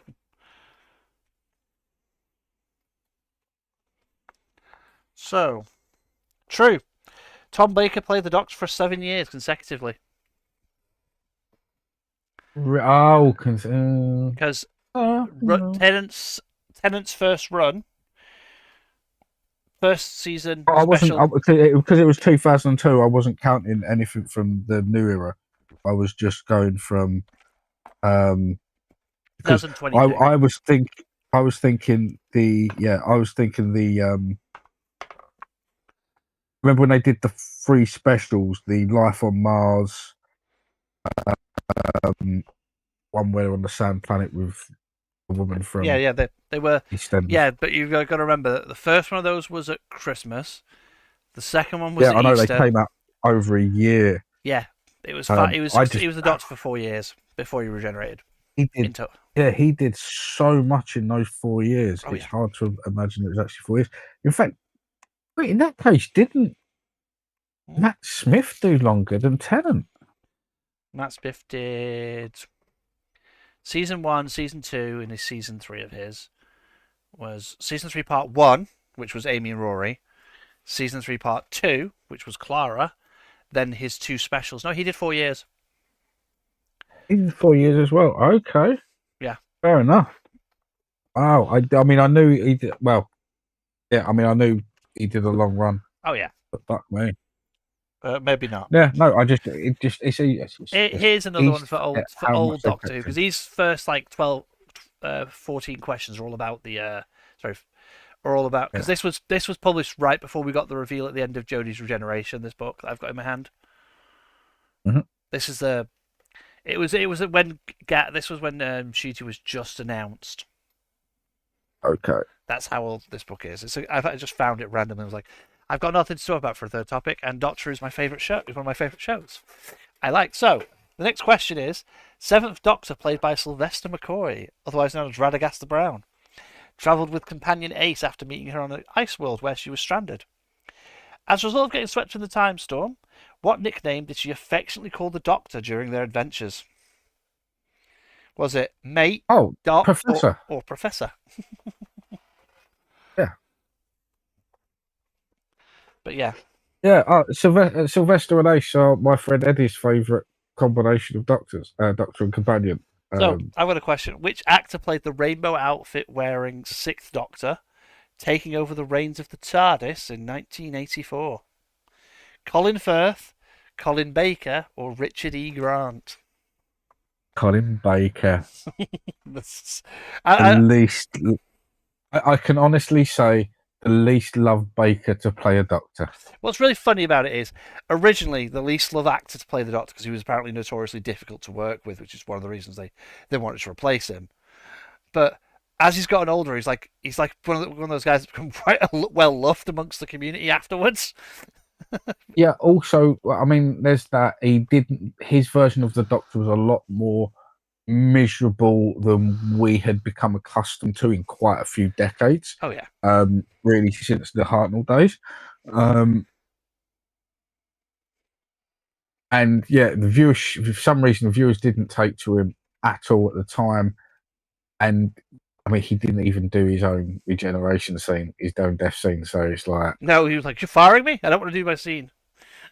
That's just sad. pretty much. So here's the thing: you and I both probably already know this, but some people may not. This is my little fact from this chat. The second fact of the Doctor's many faces.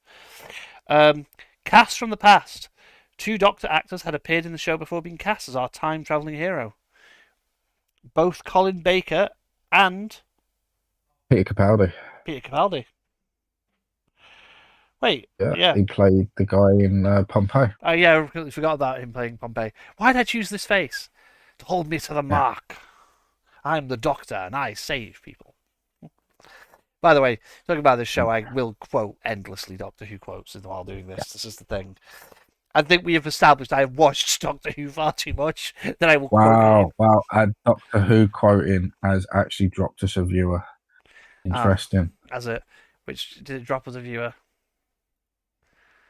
Was it? Down to 1 on. Was it? It was probably me. I had the stream open on one screen and I've shut it. Okay. I closed it down on I closed that screen down.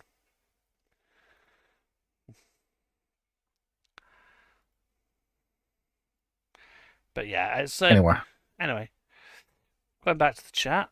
Let's see. If anyone's listening and you're not watching and you're listening, put your answers in the chat if you want to answer the questions yourself. So, when Doctor Who returned to our screen in 2005, a new Doctor came with it, played by Christopher Eccleston. Played the leather jacket clad hero. But for how many series did they stay in the role of the Doctor? 3, 1, or 2? 1. I know. We know why, kind of, but I actually can kind of understand, considering What we now know about a certain showrunner, and from interviews with both him and the showrunner I prefer over him, where we've now both kind of come to the slight agreement of they're better when they work together Yeah. than when they work separately, because unfortunately Davis just wants to write a really good show about using real life examples. Moffat actually likes is a Doctor Who fanatic and loves to write stuff that's, likes to make loads of callbacks to to older episodes and stuff. Yeah. And the problem is that Davis isn't fully a fan of the show. He loves the show, but he doesn't want to write. He's like he wants to write just other stuff as part of it, and it's like maybe these two need to be just like chained together whenever Doctor Who's around, so they both do it. I mean, yeah, if they could actually work together again, that would be kind of the better option.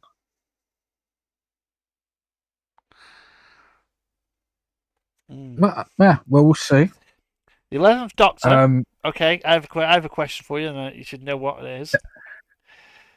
11th Doctor, played by Matt Smith, crashed onto our screens in the 11th hour, 2010. Which food was his favourite after trying a host of dishes for the first time in his new body? Fish fingers and custard, beans on toast, or jelly babies? Custard. Yeah. Fish fingers and custard. So, I made it for my foster sister. She really wanted to try it. An extra incarnation of the Doctor, named the War Doctor, was revealed during Doctor Who's 50th anniversary in 2013. Yep. Which famous British actor played this version? Was it Idris Elba? Can you at least let me read the answers out? Okay, sorry. Yes, B, John Hurt, which is the answer. Or C, Alan Rickman. I would love there to be somewhere a video in which they filmed an episode of Doctor Who with Alan Rickman as the Doctor. It would have been funny as hell. Be the best. It would be funny. Which accent did the 12th Doctor have? Scottish, Irish, or Cockney? The 12th Doctor. Yeah.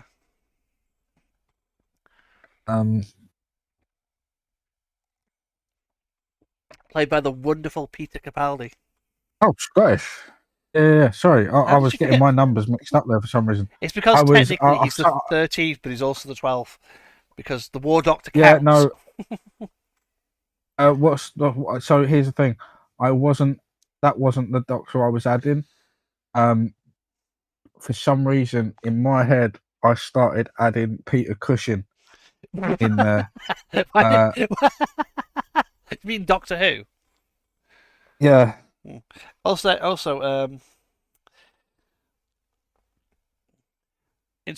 yeah. So I'm going to read a little fun fact in a second after this question that some people might not know. You didn't know it, Jax. Okay. It's the one I read to you earlier. In 2017, history was made when a woman was cast to play the Doctor for the first time. Which British actress took on the role and became the 13th Doctor? Was it Jodie Foster, Jodie Whittaker, or Jodie Comer? Comer? I don't know how you say her name, Comer. Should have been Zoe Wanamaker, but it was Zoe Wanamaker would have made a brilliant fucking Doctor, let's be fucking honest here. Jodie Whittaker. Yeah. And Jo Martin plays an incarnation from the Doctor from somewhere in the Time Lord's past. First appeared during season 12 of 2020. What name was given to her Doctor? The Fugitive Doctor, the Prisoner Doctor, or the Lost Doctor? The Fugitive Doctor. Yeah. The last one is for our lovely friend, It's the answer. We've already discussed about this one, so we don't need to. The answer is B. Is Ncuti Gatwa, which is which sex education actor was announced in May 2022 to be taking on the role as a new incarnation of the Doctor? Was it A, Amy Lou Wood, C, Asa Butterfield, or B, Ncuti Gatwa? We know the answer to that one because we already kind of spoiled it when we were talking about him before. But yeah, so this is a fact that a lot of people might not actually know about Doctor Who. When Doctor Who began to struggle in the 80s and was at risk of cancellation, the show's original creator, Sidney Newman, suggested to the BBC that they make some big changes, including casting a female Doctor The change didn't materialise until 30 years later in 2017. And hi, Kat. Welcome to the lovely chat. The second set is the friends of the Doctor. So can you guess what the first question is? No. When we first enter the world of Doctor Who, in an unearthly child, the Doctor's living in his TARDIS in a junkyard with his granddaughter. What is her name? Barbara. Oh, Sue Freeman. Susan Freeman. Barbara, Susan, or Vicky. It's.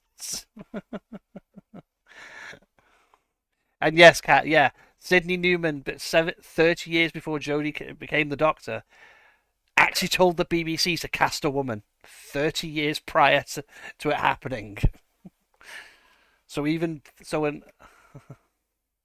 what about everything? What about all of it?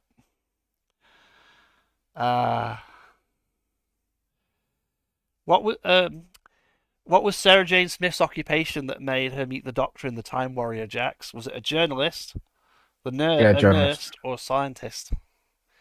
Oh, you'll be fine. There's loads of questions. Yeah. I'll wait for the answers to be read out. Yeah, wait for the answers to be read out so people can answer them if they're playing along with us. At least let people have a chance to answer it. The 11th Doctor crashed the TARDIS into Amy Pond's back garden while recovering from his recent regeneration.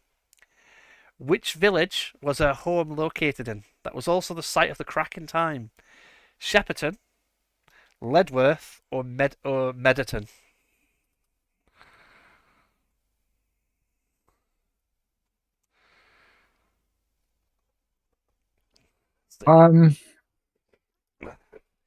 If you've completely forgotten the answer to this one, I haven't. I didn't know. I'm going to say Shepperton, but I don't know that that's right at all. Will this cat want to answer it if they're still in the chat?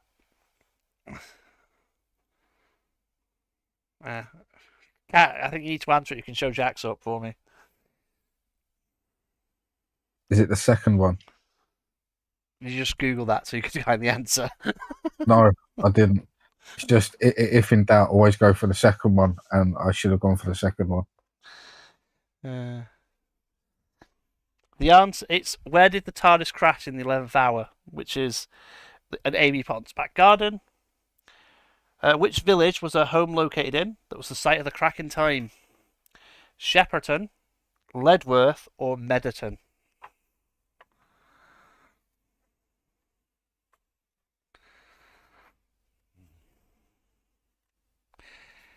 It was Ledworth. How did you not know it was Ledworth, Jax? Like, it was said so many times in that entire 3 series.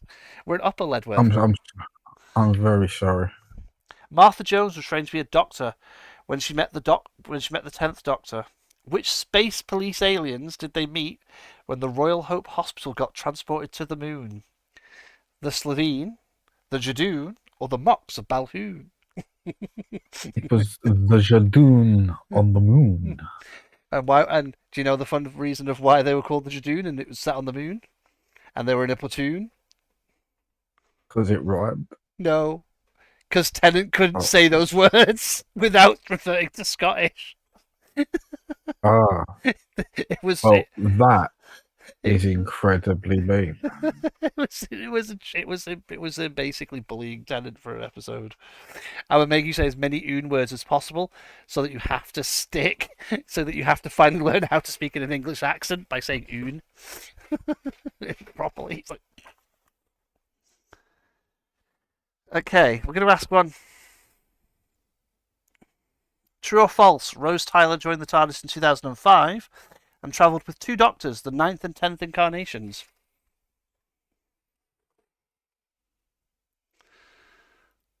True.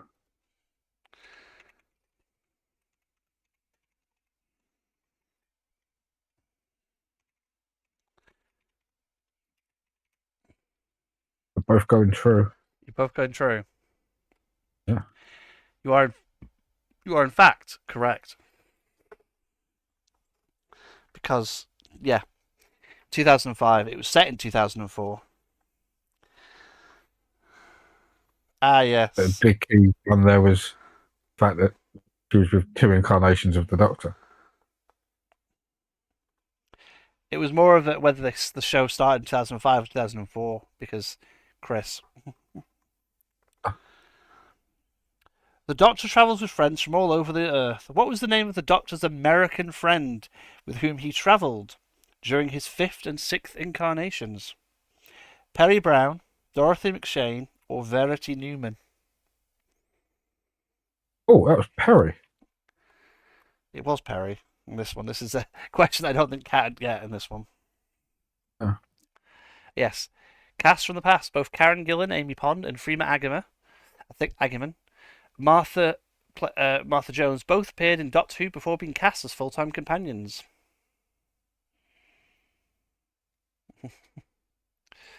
Okay. Freema appeared as Adiola Oshodi in 26th finale of The Army of Ghosts and Doomsday. Yeah. Yeah. And Gillan appeared in Fires of Pompeii. Yeah. Yeah. She was the soothsayer. Yeah, it's one of the soothsayers. Clara Oswald joined the Doctor on his travels in 2013 when she was a nanny. She later became a school teacher. Which school did she work at that also featured in Doctor Who way back in 1963?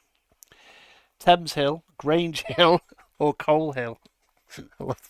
Coal Hill Primary School. I love the fact that the second answer was Grange Hill. That's just bloody. That's a childhood thing. But yeah, that was Coal Hill. Ah, yes.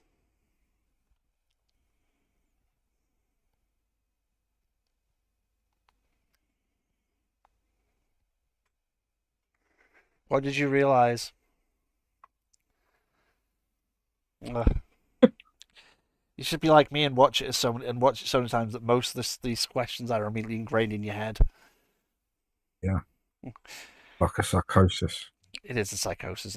It's because it's the show that I watch when I'm painting stuff or when I'm doing stuff like in the background. I just put Doctor Who on because it's the show that I can watch. I know exactly what's going to happen, so it's like my comfort show. River Song was the Doctor's wife, destined to meet him out of order of their timelines moved backwards.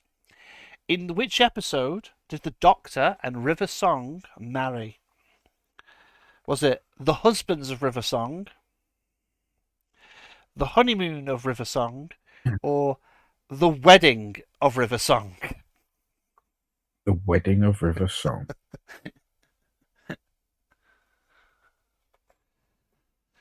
Which episode did the Doctor and River Song get married? Was it A, The Husbands of River Song, B, The Honeymoon of River Song, or C, The Wedding of River Song?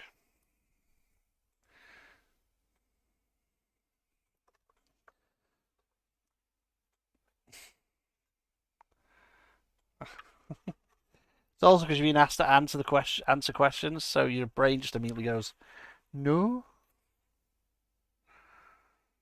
I mean, I'll give you a clue. I said the answer. What? The Weddings of a Song? Yeah, no. The answer is The Wedding, because it's like, here's one that might catch Jack's out because he's probably not seen it in years.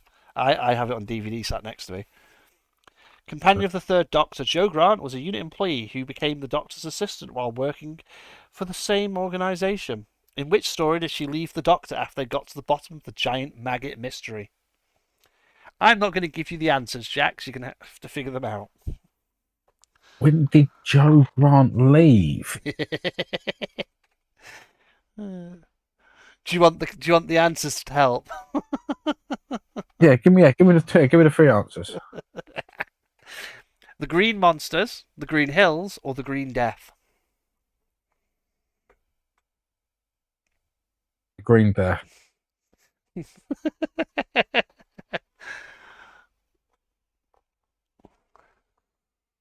I right? You are correct. It is the Green Death. It's sat next. It was either that or the Green. It was either that or the Green Monsters, and I weren't 100% sure that a writer wouldn't I've gone, fuck it, just call it the Green Monsters. Trust me, considering old Doctor Who and some of the titles of some of the episodes. What was it? Tom Baker fights the Daleks so many times, and almost every episode is the planet of the Daleks, this of the Daleks, that of the Daleks. Yeah, there was no chance of not guessing what the character of that week was. No, he faced the Daleks so many times. It was like, no, I will forever say, whoever wrote the Genesis of the Daleks originally, you are the best. You wrote one of the best classic episodes, in my opinion. Because that and the Three Doctors are my two favourite classic Who episodes. Because that line of Davros with the where he holds such power in my hands. Yes, I would do it. I would. Just like, yep. It's because it established that Davros is just unrepentantly evil from the get going. Yeah. There no equality anymore. Yeah. Romana was a fellow Time Lord who travelled with the Doctor after assisting him in his search to find and assemble the key to time. How many Romana regenerations did we meet on screen? Oh. Oh, how many regenerations? So we saw two versions of one mission. I have a feeling that I'm... Oh wait, no. There is a whole scene. Now, this is interesting because this is the scene where it's mentioned that Time Lords couldn't change gender, which has now been retroactively changed.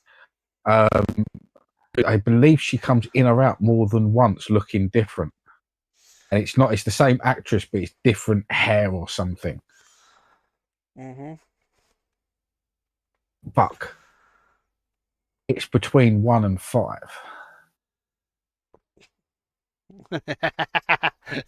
I'll give you the answers as well. 1, 2, or 3. Do you want the answer, Jax? Did you give up? I'm going to go with my original answer of 2. Yes, we meet 2 incarnations because she only regenerates technically once. Yeah. The 12th Doctor. There we go. Yeah, the 12th Doctor took Bill as his companion after meeting her at St. Luke's University, where he began giving her personal tutoring lessons. What was Bill's surname? Tyler, Potts, or Pans?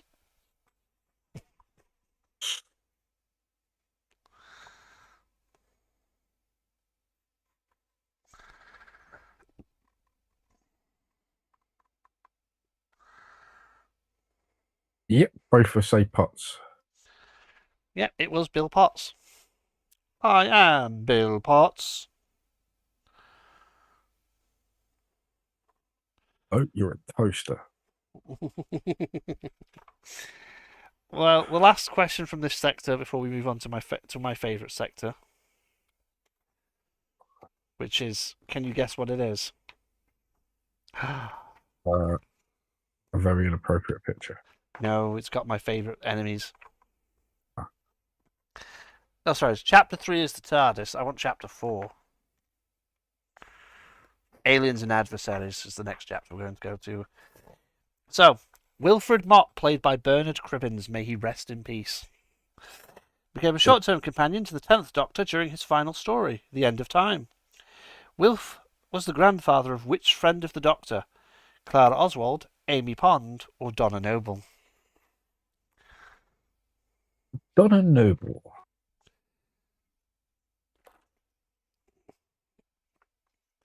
You have both got it correct. And also, the next question. When the Doctor Who returned to our screens in 2005, the show introduced us to countless new creatures and monsters from all over the universe. Which farting alien family did the Doctor and the Rose discover had invaded London during Aliens of London / World War III, who disguised themselves as humans by wearing their skin? The Maya, Slovene. the Jagrafess, or the Slovene? You go with Slovene. The Slovene. I had this conversation with someone the other day where I had to point out where I was like, no, That's the name of a family. It is. The shape-changing creatures, the Zygons, first appeared in Terror of the Zygons in 1975. They later returned to show in the Day of the Doctor in 13 to once again attempt to colonize the Earth. Which incarnation of the Doctor first encountered the Zygons? The 4th, the 3rd, or the 10th?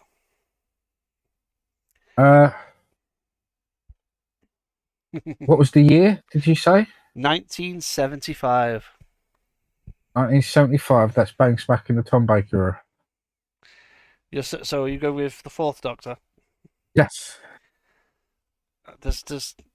What does Cat want to say? The 4th, the 3rd? Because it's not the 10th. The 10th never met the Zygon, so until the Thing episode, but.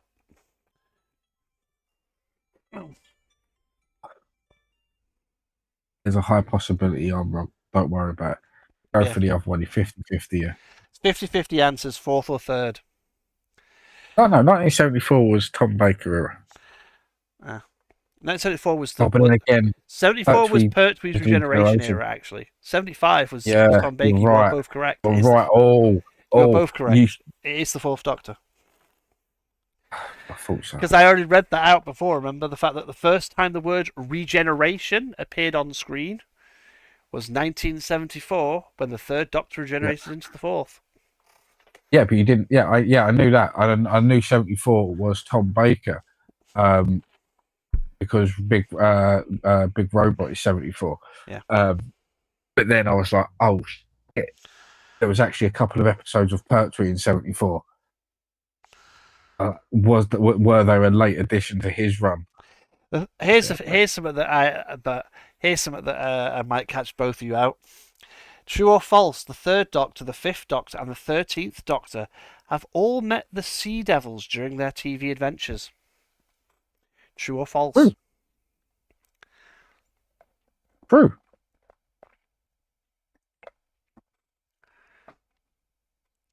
That is correct.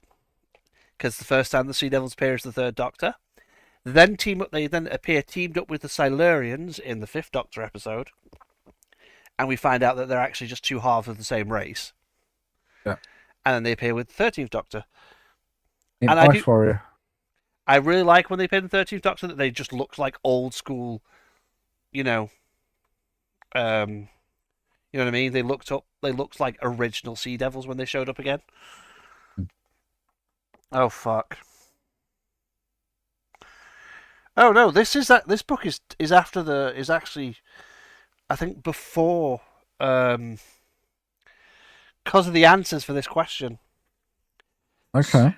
So this is almost one of the episodes of Jodie's that I actually hate and I think is stupid because I dislike this episode. I don't like this episode. I think it was stupid written.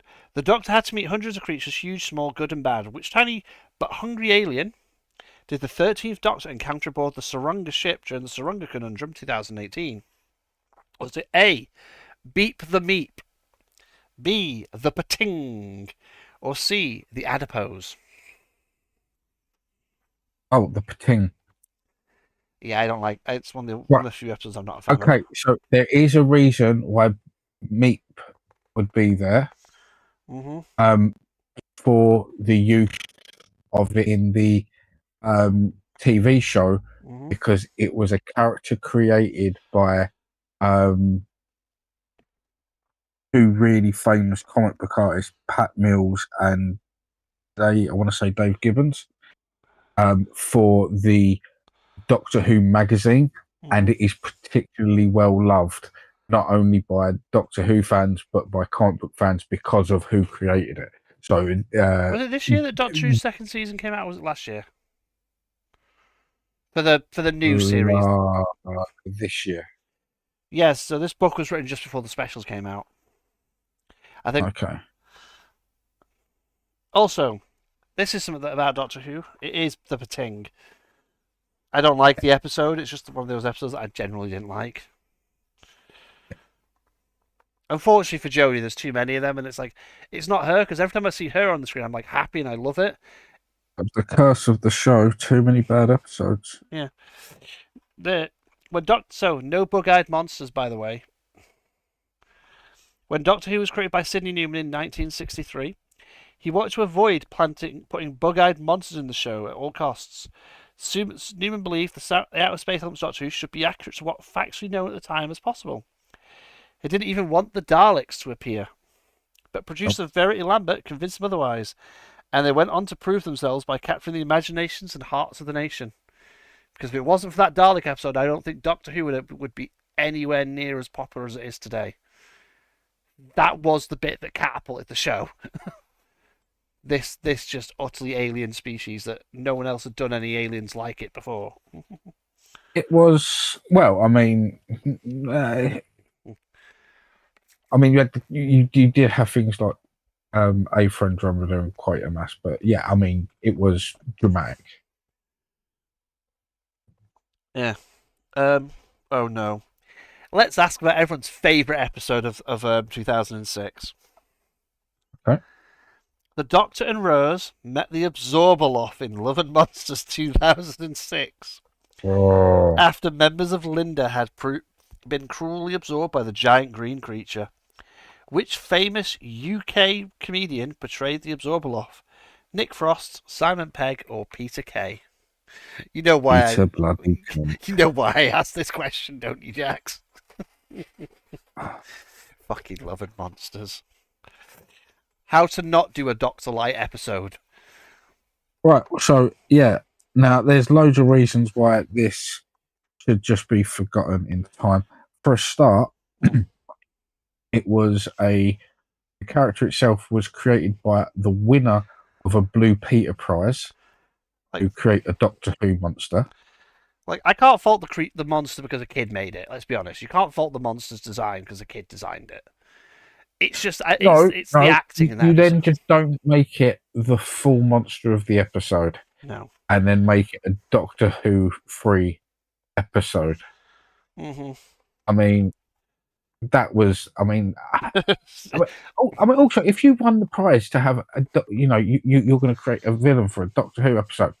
Oh wow, Peter Kay, at the time one of the UK's biggest comedians. Oh wow, can't wait to watch this episode. I get to go visit the set. Oh, I meet the Doctor. I meet everyone. That's great. Wow, can't wait to watch the episode. I'll watch the episode. Why is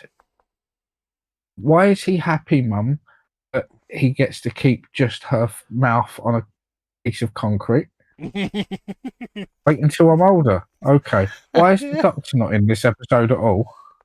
Until the end, and then he doesn't even say much. He goes, "It's not me you got to worry about, it's her." And then, "You hurt my mum."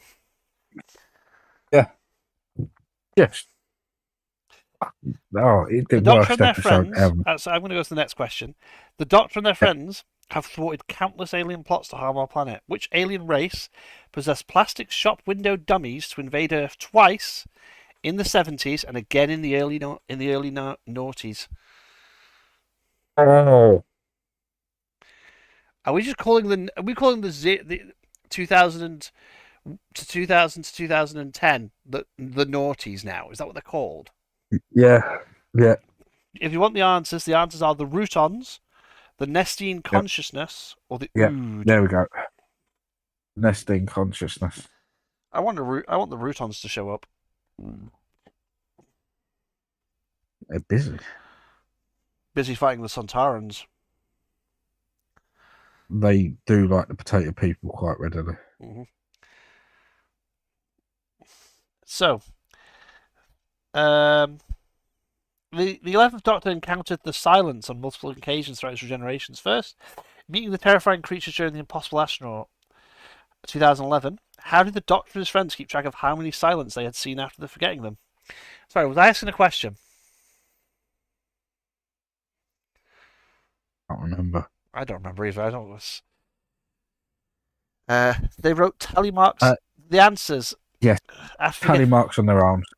Did they keep an Excel spreadsheet? Why have I got like 5 tally marks on my arm?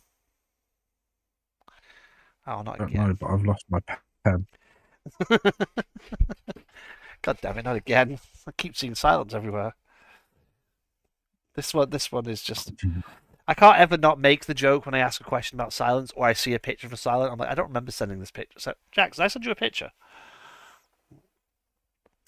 The Doctor first encountered the Deadly Ice Warriors during their second incarnation.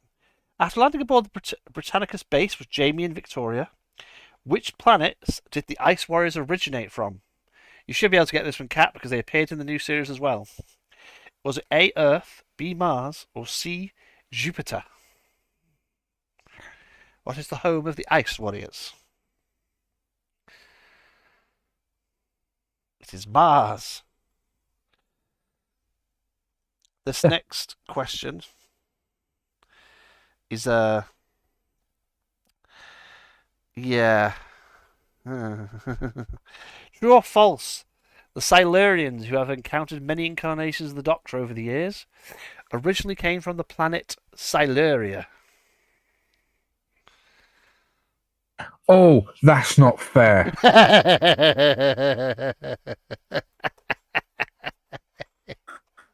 That's a trick question. That's why I picked it.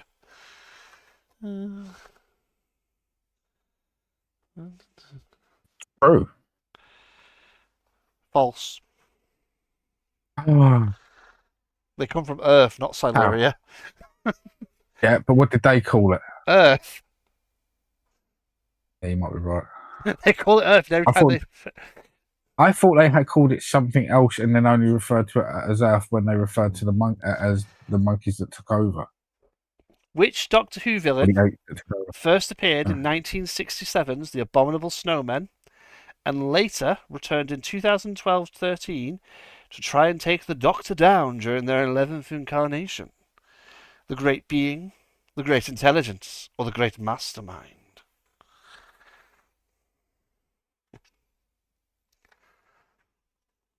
The Great Intelligence. It is the Great Intelligence. I love that enemy because because you can bring him back.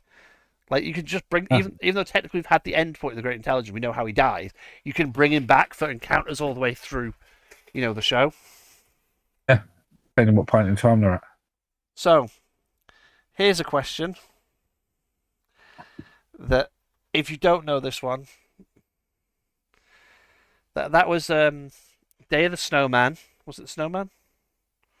The Snowman episode. Snowman, and did you hear the words anti-grav? I can't remember the name of the episode, but you know which one I'm on about. Oh my. It just drives up a building on a motorbike. And the name of the Doctor.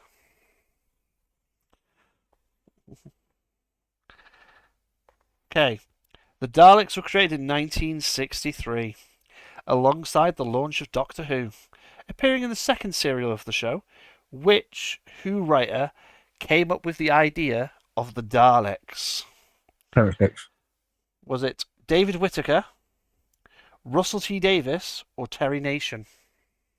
Terry Nation. I got Terrence Dicks was the other dude. Yeah, Terry Nation. You should know that because who owns the Daleks? Not the BBC. They don't own them. Yeah, no, I'm thinking of another guy that made miniatures. I was talking about him the other day, and yeah, don't worry. Yeah, Terry Nation. Terry Nation, of course, it's Terry Nation. Because the Terry Nation estate owns the Daleks and the BBC don't. Oh yeah, well, yeah. It's why the BBC has to license them all the time because they don't officially own them. It's also why Daleks can appear in anything that the Terry Nation estate wants them to appear in, which is kind of funny. The Doctor first visited the Daleks' home planet in 1963, the Daleks. Which planet do the Daleks come from? Mondas, Saturn, or Skaro? Skaro. Hey, funny enough, I mentioned this episode earlier. The next question. In 1975's Genesis of the Daleks, the Fourth Doctor, his companion Sarah Jane Smith, and Harry discover the origins of the deadly Daleks and meet their creator. Which scientist created the Daleks? Davros, Khan, or Einstein? Don't ask why I started trying to do a Tom Baker voice all of a sudden. Shut up, Harry. We're trying Davros. Tell me the name of the little boy who's going to die today. Davros. My name is Davros. Do do do do do do do do. True. The Daleks have met more incarnations of the Doctor on screen than any other villain. Every generation has fought the Daleks during their television adventures, apart from the Eighth Doctor and the Fugitive Doctor. The Daleks did make an appearance in the Eighth Doctor's debut, the 1996 TV movie. However, this incarnation did not meet them during the adventure, because we only hear their voices in that film. Yep. Okay. Every killing machine must have a war cry, catchphrase, or trademark. What is the Daleks' catchphrase, which they usually scream before killing their enemies?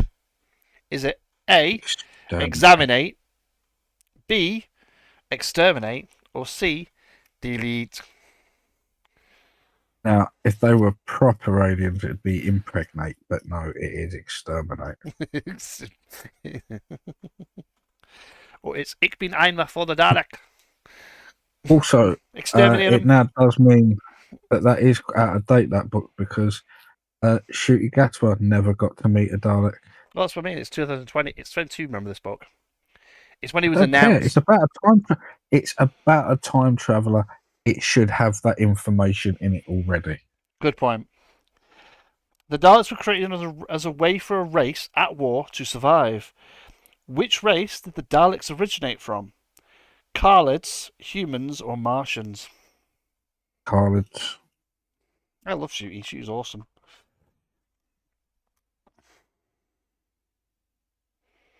Which Doctor? Okay. Which Doctor met the Daleks when they invaded Manhattan during the construction of the Empire State Building in 1930? I'm not even going to give you. If neither of you know this, I'm just disowning the both of you. That was the episode in which Andrew Garfield plays Carlos, and that is. Before you answer, I'm just going to repeat the question. Yeah. Which Doctor met the Daleks when they invaded Manhattan during the construction of the Empire State Building in the 1930s? Yeah. This is a Modern Who episode, and the answers are all Modern Who Doctors. Yep. Like I say, it was one with Andrew Garfield, Spider-Man. He played Carlos. He turned into a pig boy. No, he didn't. That was the other guy. No, Laszlo turned into a pig boy. Andrew Garfield. Laszlo. Wasn't that Laszlo? No, Andrew Garfield wasn't Laszlo. He Okay. played the urchin dude in the poor town in Manhattan in the thing. I still can't believe that was Andrew Garfield. I also can't believe that Tom Ellis was in that season as well. I completely forgot that Tom Ellis was in that season. Yeah, I think that was a Tennant episode. It was a Tennant episode. It was Daleks in Manhattan. Here's the thing. At that time when I was watching it, I was regularly getting back from work at 1 o'clock in the morning. So I would watch that after I'd recorded it to my DVD recorder.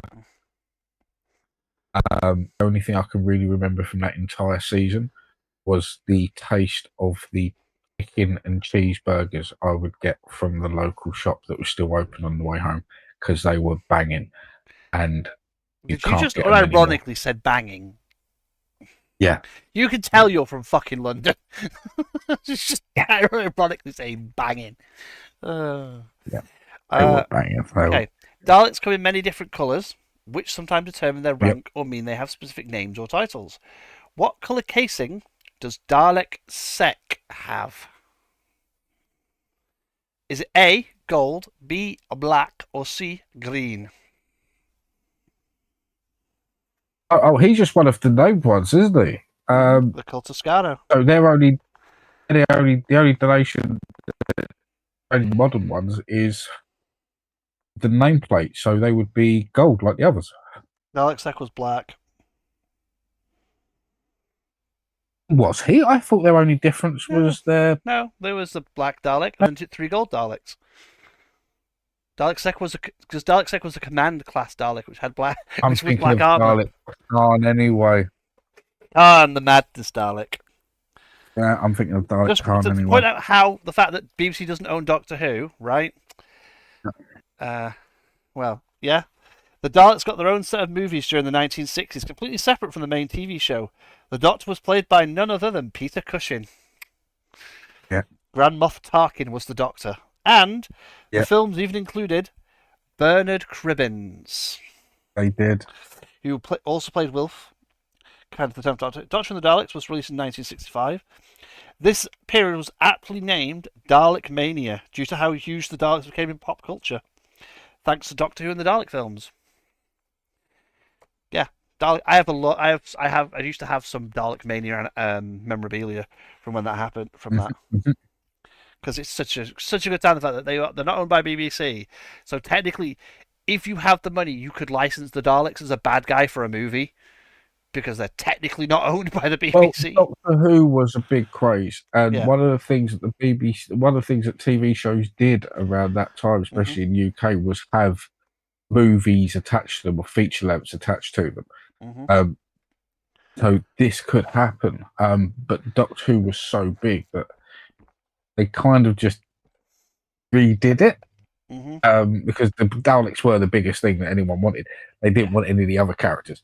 All anyone really wanted to see was a mad scientist, a blue box, and some Daleks, and that's exactly what you got. Yeah. What's funny is I don't know what the question to this is, but Terry-Nation in Estate, the guy who invented the Daleks, is the people that own the Daleks. His family owns them, because back then it was also because I think BBC didn't realise how popular it was going to become, so they allowed the writers to maintain the rights to the thing they created, and then nobody later found out, oh crap, what have we done? Basically, oh shit, what have we done? Because you've got to remember, so this was so long before a lot of the other lore had been added as well. Excuse me. They were trying really with the lore that was around, so the writers of that just assumed the guy's name was Doctor Who. His last name was Who, and he was a doctor of something. So technically, if you watch the original series, in all the way up, all the way up until the modern series, the Doctor's name is Doctor Who. Even in the show, that is officially the name they always cast the actor as, Doctor Who. It's the even though we now know it's a title, it's Doctor Who is just the name of the character, like from the credits perspective. That's like I say, that's where the problem came. No one ever referred to him as Doctor Who. No one was like, only is that little joke of when he says, "My name's the Doctor," and I go, "Doctor Who?" I have a question for you. I like this episode, and I'll see if you can remember it, because this is an old one. This is not when it took place. This is the Daleks invaded Earth countless times. In which story did the Daleks threaten London in 1963? Was it A, Day of the Daleks? Repeat all of that again. None of that sunk in. The Daleks invaded Earth countless times. In which story did the Daleks threaten London in 1963? Was it Day of the Daleks, Dalek, or Remembrance of the Daleks? I have this episode next to me, by the way. Day of the Dalek, wasn't it? A, B, or C, Cat? Just make a guess. Jax has gone with A. You're both going Day of the Dalek? The answer is Remembrance of the Daleks. You know how I remember this episode? Unlimited power, unlimited food, unlimited rice pudding, etc., etc. Yeah, I remember the imagery of them being all outside the. Because I love Sylvester McCoy and he's brilliant. Like, I know that his series got shat on because they were the guy that was the head of BBC at the time. Who was a massive nonce, and I can say that without libel because it's proven true fact. All hated the show so much that he was doing everything he could to get it off the air. He hated the show, so he wanted it off the air, which is why the budget kept getting less and less. It's also why we got Bertie Bassett as the monster.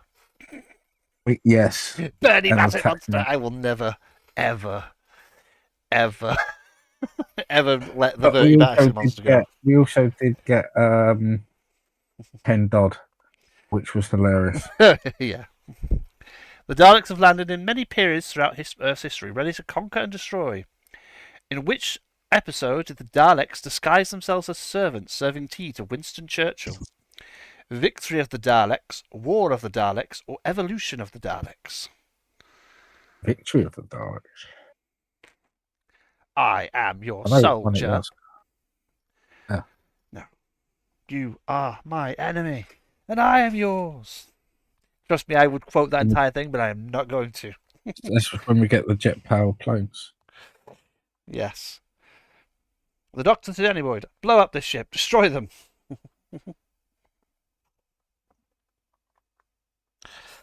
The answer is A. Victory of the Daleks, because it's Matt Smith's episode. Yep. Which I think I think as Jax full well knows, I can quote far too many Matt Smith and Peter Capaldi episodes. Yeah, you got problems. And it's fine. Serious problems. Yeah, no, I've got problems. Which companion to the Doctor touched a Dalek which absorbed some of her DNA, ultimately resulting in its death because it was no longer pure? Sarah Jane Smith, Rose Tyler, or Amy Pond? Rose Taylor. Yes, you are correct because that it's mutating, Doctor. It's changing. What about you? What are you changing into? I couldn't. I wouldn't. The one That was point a where very he felt, good. That episode just called Dalek is actually a very good episode. but But that was the the first episode of me ever like because that was when, even though I was like kind of my dad's Doctor Who fan and brought me up a little bit on classic series after I started watching, when it came back. That episode did scare me, even me, when realizing that, because all the other monsters, like you realize that the Doctor could find ways to reason with them eventually or stuff, and it was, and then there's just this one thing that was completely there's no reasoning with that. That is actually genuinely terrifying. Mainly, I was a lot younger than I am now, and now Daleks Daleks and Simon are my two favorite enemies, two favorite things to appear because they're so good. No, there isn't any indicators because I'm lazy and Jax knows how lazy I am. Yeah. Oh no, okay. I wonder if there's a section on a certain other villain. You know who I'm on about. Yes. Pickle Man. Yes, the Pickle Man. Selenia. Let's see if you can. I'm gonna ask 3 more questions before I close out this episode today. Okay.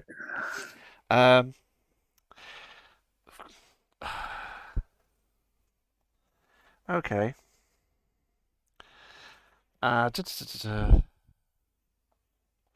Which incarnation of the Master gave Clara Oswald the Doctor's phone number in order to manipulate the pair into friendship?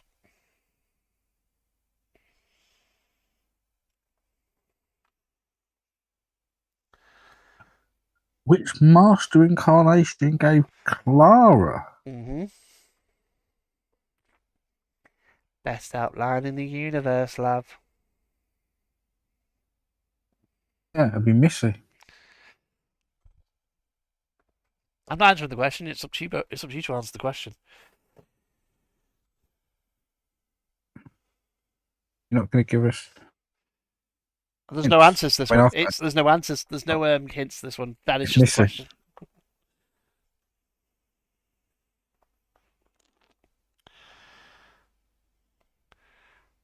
Come on, you don't. It's the Missy incarnation. I'm as you give up yet? Does the chat give up? Because I'll answer the question.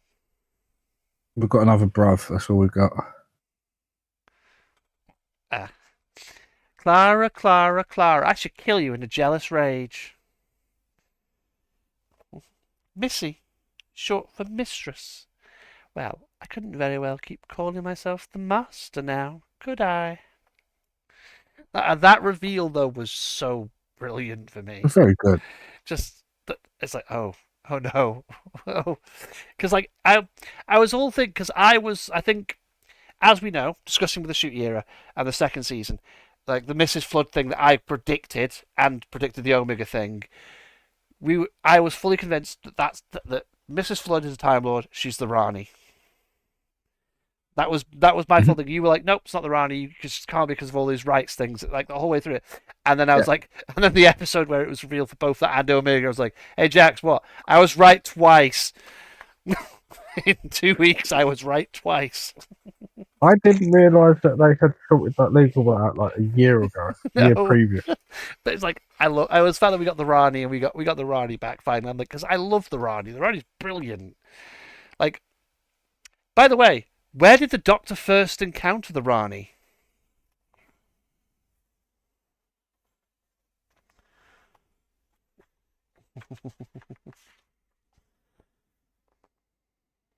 Is there clues? I will find the question because I saw it before.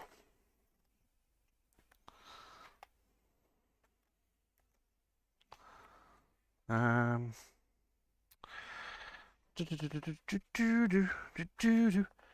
Oh yeah. The Doctor met countless friends and enemies whilst traveling. In what village during the 19th century did the Sixth Doctor first meet the Rani? Was it Killingsworth, Murdersworth, or Ledworth?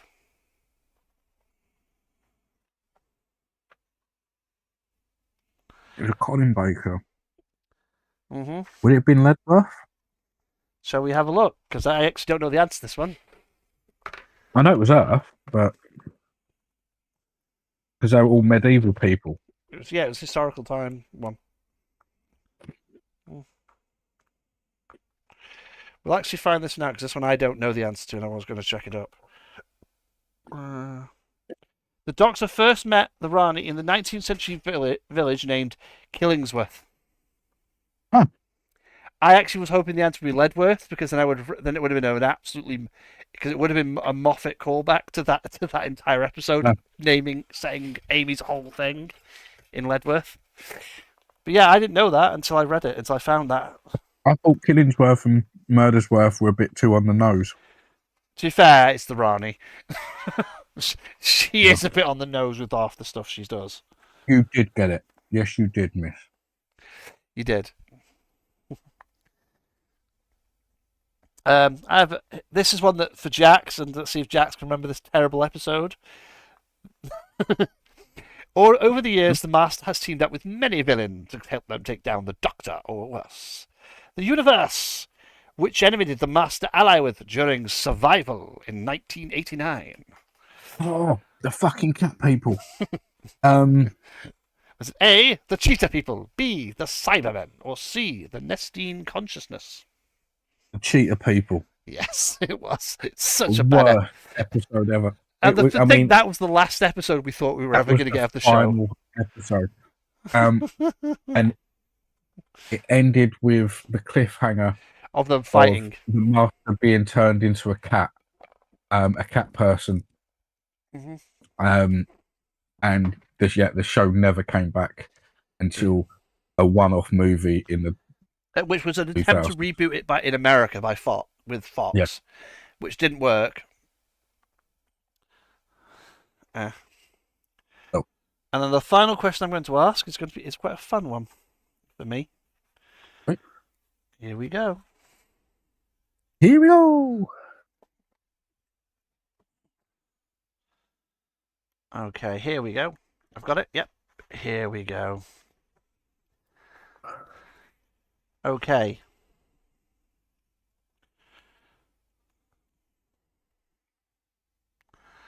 So, I'm going to ask you, this is one question, okay? Yep. You have to answer which companion it was. Right.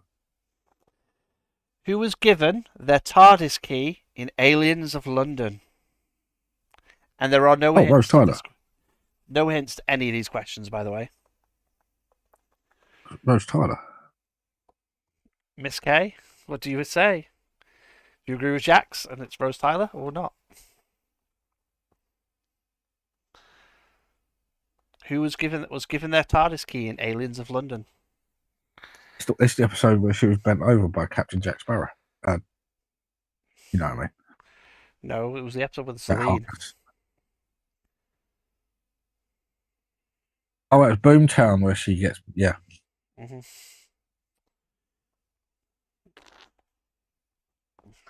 Well, I gave the And the answer doctor away. gets. It's Rose. Yeah. Who died while trying to change the course for freighter heading towards Earth? The first death in the show. Like the actual first companion death in the show. Uh, it wasn't Astrid. It wasn't. These are also from the original Um, series as well, by the way. These are. yeah. No, I'm thinking because Who died while trying to change the course for freighter heading towards Earth in well, one of the most weren't, memorable weren't scenes? Jamie. Jamie was the one that gets stuck in the middle of a war. Oh, it was the boy. Um, This is old Who. This one. what was his name? And there's no clues. This is the fifth. The only clue I'm giving you is that this is the fifth Doctor. Yeah. I know exactly what Doctor it is. It's the he gets stuck in. He basically gets stuck in the machinery. Do you need me to answer the question for you, Oh, Jax? Do you give up? I'm trying to remember his name. give me a second. Because they talked about him in the memory TARDIS. Mm-hmm. Yeah, I'll give up. Adric. Fuck's it. I had Astrid stuck in my head so bad. Adric. It weren't letting me get to Astrid. Adric. Had a favourite cat named Biggles. I had a favourite cat called Biggles. Mm-hmm. I don't know that one. That has escaped me. Mm.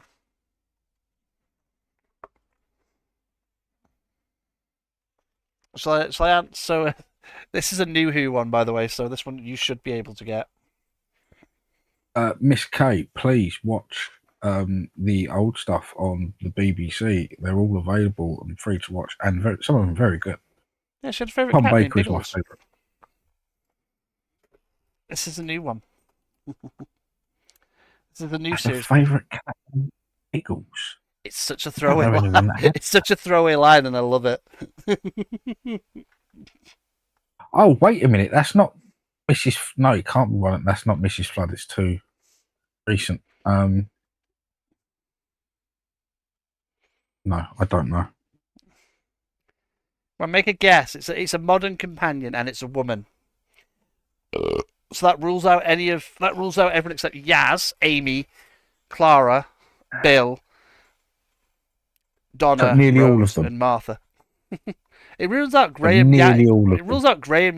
Graham, Ryan, and what's his face? The fucking footballer turned comedian. And Exactly. I don't remember his fucking name. It was funny, Becca. The question is, they had a favorite. Whose favorite cat was called Biggles? Favorite cat, favorite book, favorite subject. A lot of coincidence I'm going around to say you. Amy. You want to say what? I say Amy. Amy. The correct answer is Amy Pond. There we go. The actual clue was that was in my favorite cat. Favorite that was the word favorite.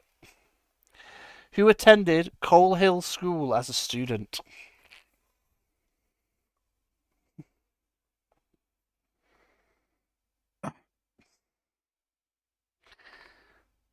Who attended Coal Hill School as a student? It's brilliant. Yeah.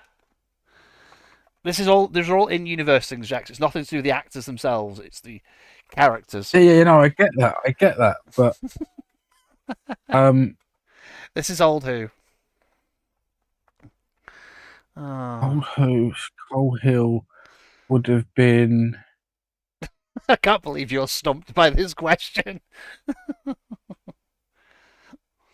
I'm trying to think of who of the old. Oh, fuck's sake, it was Susan. Yes. That's why I was laughing. Of course it was. She's the only companion that was in school. Yeah. Who walked the earth to save the Doctor and the world from the Master? Arthur Jones. Miss Kay, who'd you answer?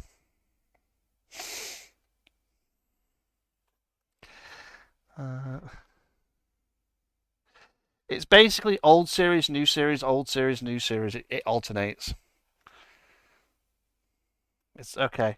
It is Martha Jones, who originally came from Victorian England.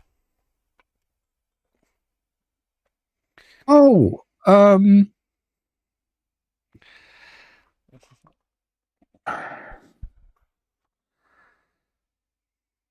she was the Fifth Doctor companion.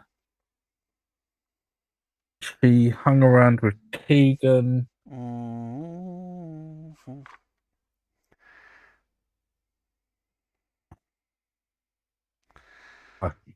No, things that I can't. It's old Who, so you wouldn't get it, Kate. Wouldn't get it, Cat. It is Victoria Waterfield.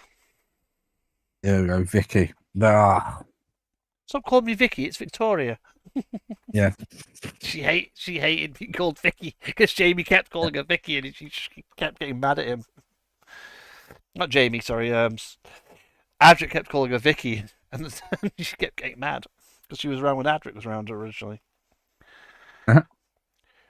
Who guarded the Pandorica for nearly 2,000 years? Rory the Roman.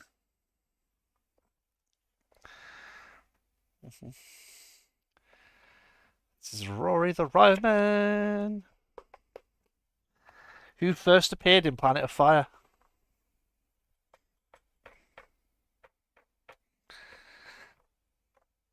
Oh,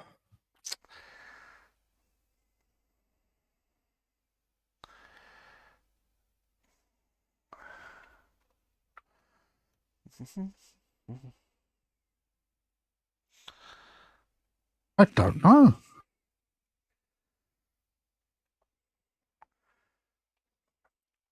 The answer is Perry Brown. Perry. Okay. Next question. Who shot a Dalek with a paintball gun? Oh, Wilf.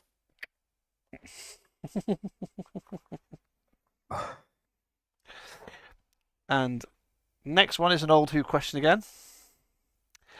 Who was the Doctor's laboratory assistant?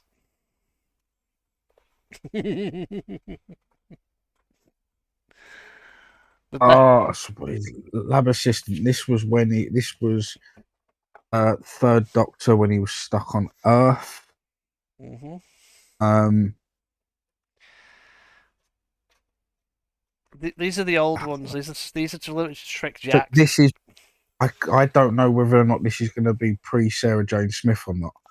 I'm not telling you. You have to figure it out. I know you're not. I know you're not. But he didn't. I can't remember who his companion was before then because it was the switchover, and he came back a lot. I'm just going to say Sarah Jane Smith, but I think I'm wrong. The answer is Joe Grant. Joe Grant. I forgot about. She reappeared later on in this school episode of. You forgot Liz Shaw, then Joe Grant, then Sarah Jane Smith. No, I knew it weren't Liz Shaw. Funny enough. Who?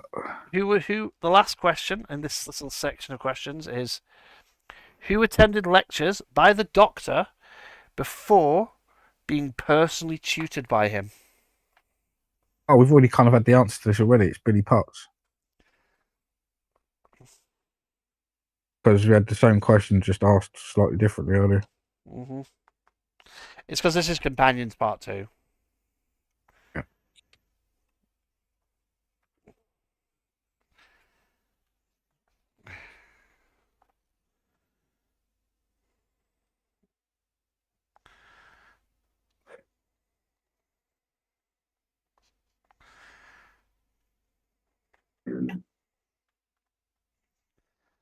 Da, da, da, da.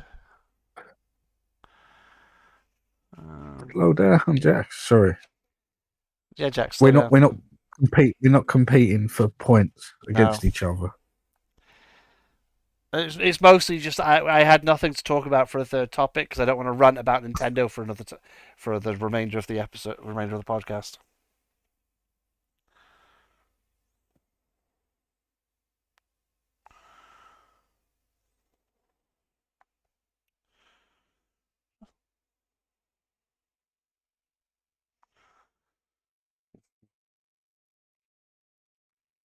Yeah, I don't. Nintendo can go bite me at the moment. I have only one question to ask. By the way. Yep. Home to the Time Lords, the planet Gallifrey resides in which constellation? The final question.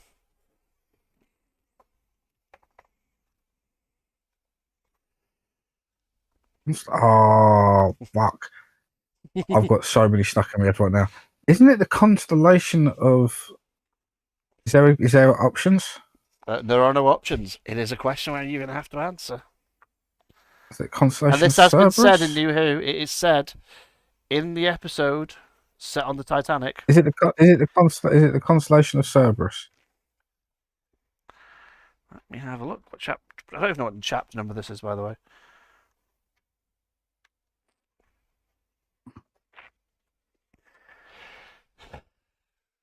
Gallifrey resides in the constellation of Castorborus. The Boris. But anyway, that is the end of today's podcast. I'll be back next week. Not next week, 2 weeks' time, as per normal. Next week I might be back just streaming games. So I'm going to say goodbye. Goodbye, Jax. Goodbye.